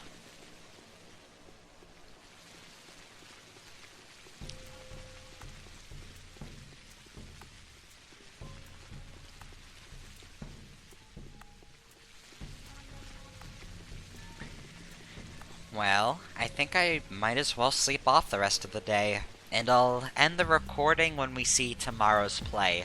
I realized how, or at the beginning of this recording, I was thinking about how I should do the plays, and yeah, since plays reflect the day prior, I should do like day 2 and then do the day 2 play, or see the day 2 play, and then quit off. So instead of stopping at like 6 a.m. of day 1, 6 p.m. of day 1 like I did. You have anything to say, Ave? I wonder what Harrispeck's inheritance is. Nah. Alright. Think we're about done with this day. I'm putting away these miracle cures because we don't need to haul them around. They will, however, become crucial later, and I want to hog them as much as possible. And preferably, I don't want to use them myself. You may think I'm hogging them out of self-interest, but I'm doing it out of interest of others, honestly.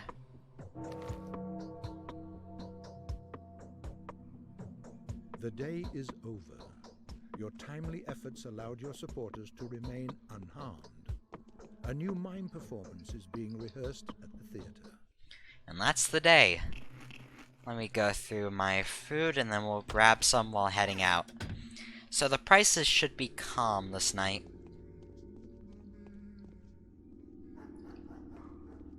But of course, we got some looting and bandits to go out and kill. And I didn't realize this earlier when I was showing off bandits, but I'm just some dipshit doctor that came into the town, and the first night I just decided to go around and kill people. And you know, that's kind of a gamey, weird thing to do.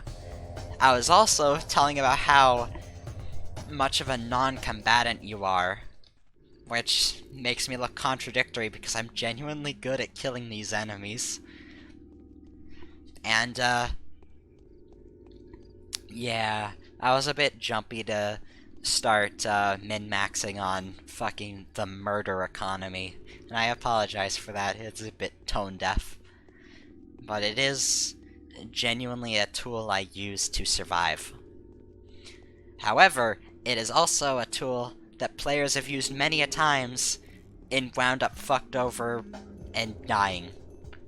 So there is a lot of risk to this. I've just done it so much that it's just secondhand to me.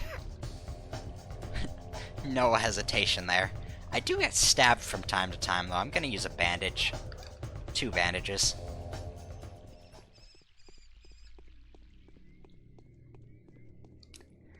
Also, headshots with guns is pretty obvious. You shoot them in the head, they insta-die. However, I do want to point out that headshots work with melee weapons too. I am always aiming for the head because with my sharpened knife, I can get a kill in 2 hits by aiming at their head, while aiming for the body wears down the durability quicker because, you know, you're using it more, and you do less damage, meaning the slower the fight goes, the more damage you're gonna take. You want to get them out quick. What's the news around town? Vanity of vanities, all is vanity. Take the polyhedron, that's become a children's game now.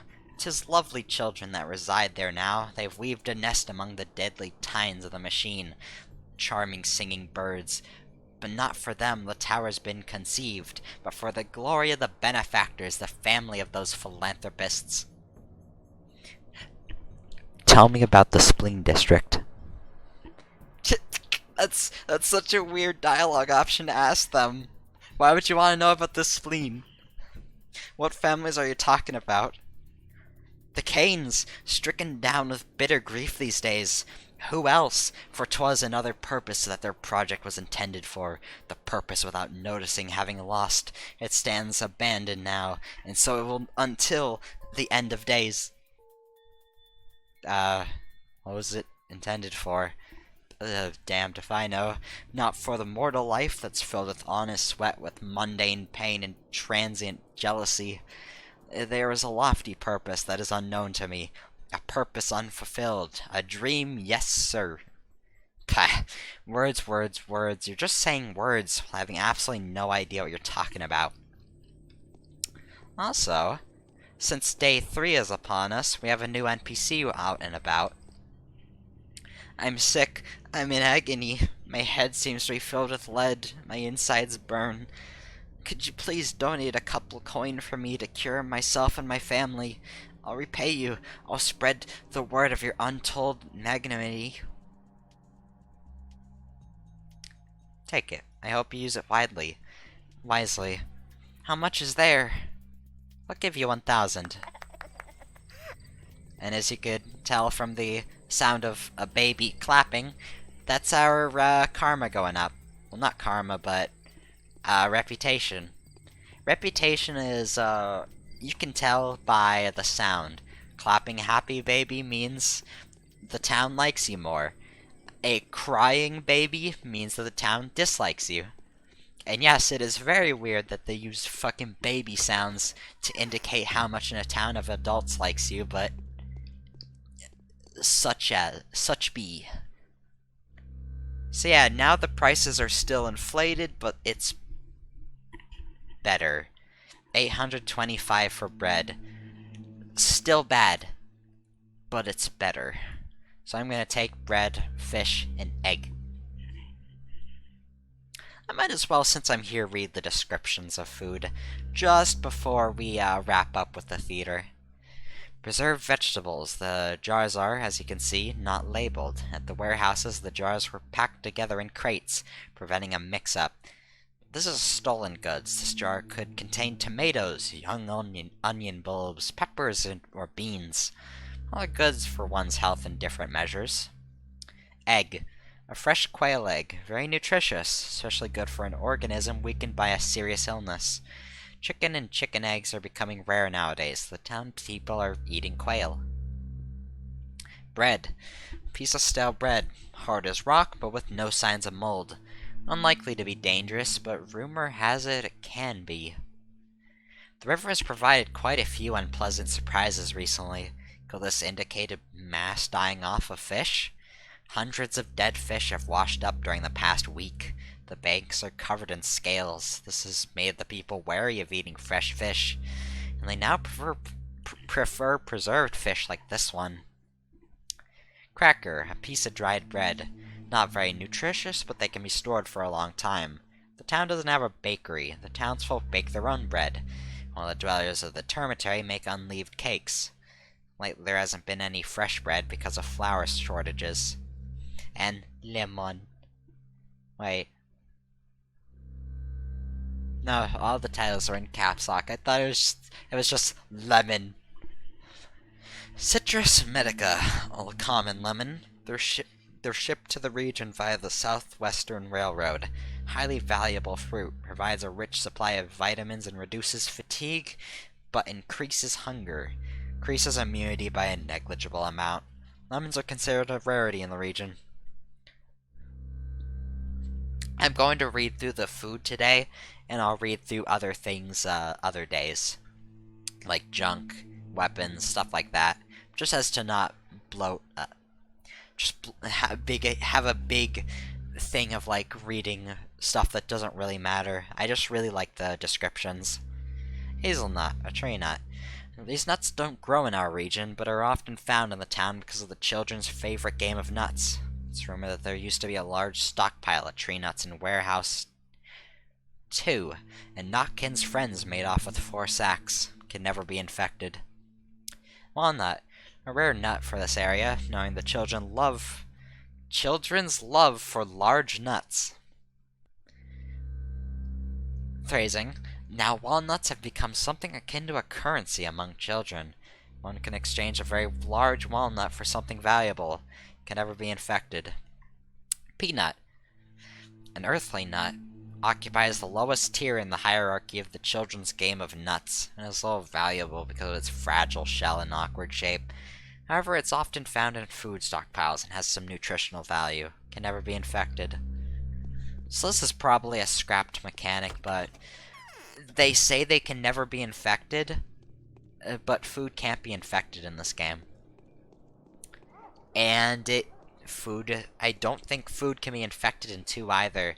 There is rotting food in 2, but I don't think food you have in your inventory can go bad. Maybe if you walk into a plague cloud with food. Maybe, but I've never had it happen. And in this game, there just is no infected food. I can only assume that it was a beta element that just didn't get into the game, and the description for peanuts and stuff never changed. We'll head to the theater soon. I just wanna... Let me see, can I get a backstab? Oh. Couldn't get a backstab, but I did kill the guy. Thank you. This is something I never thought I would have talked about for this game, but before we finish this off, out of all of the human enemies in this game, bandits actually have the most health. That doesn't really mean much because a single bullet to the face still insta-kills them, but funnily enough, they are the only humans in the game that can survive a backstab. And that is very frustrating. And teaches you that the backstab mechanic is shit, but actually, it's just the one exception where backstabs are terrible. So the theater. Rulers had to accept something was wrong. The terrifying discoveries have convinced them. One of them managed to curb the family feud. Bad news. The governor will abuse his power, and the rest won't let him get away with this. Nothing's changed. The town was placed in quarantine. From now on, the infected districts will be locked down, and no one will be able to leave until the situation is resolved. Well, it won't be. They won't figure it out.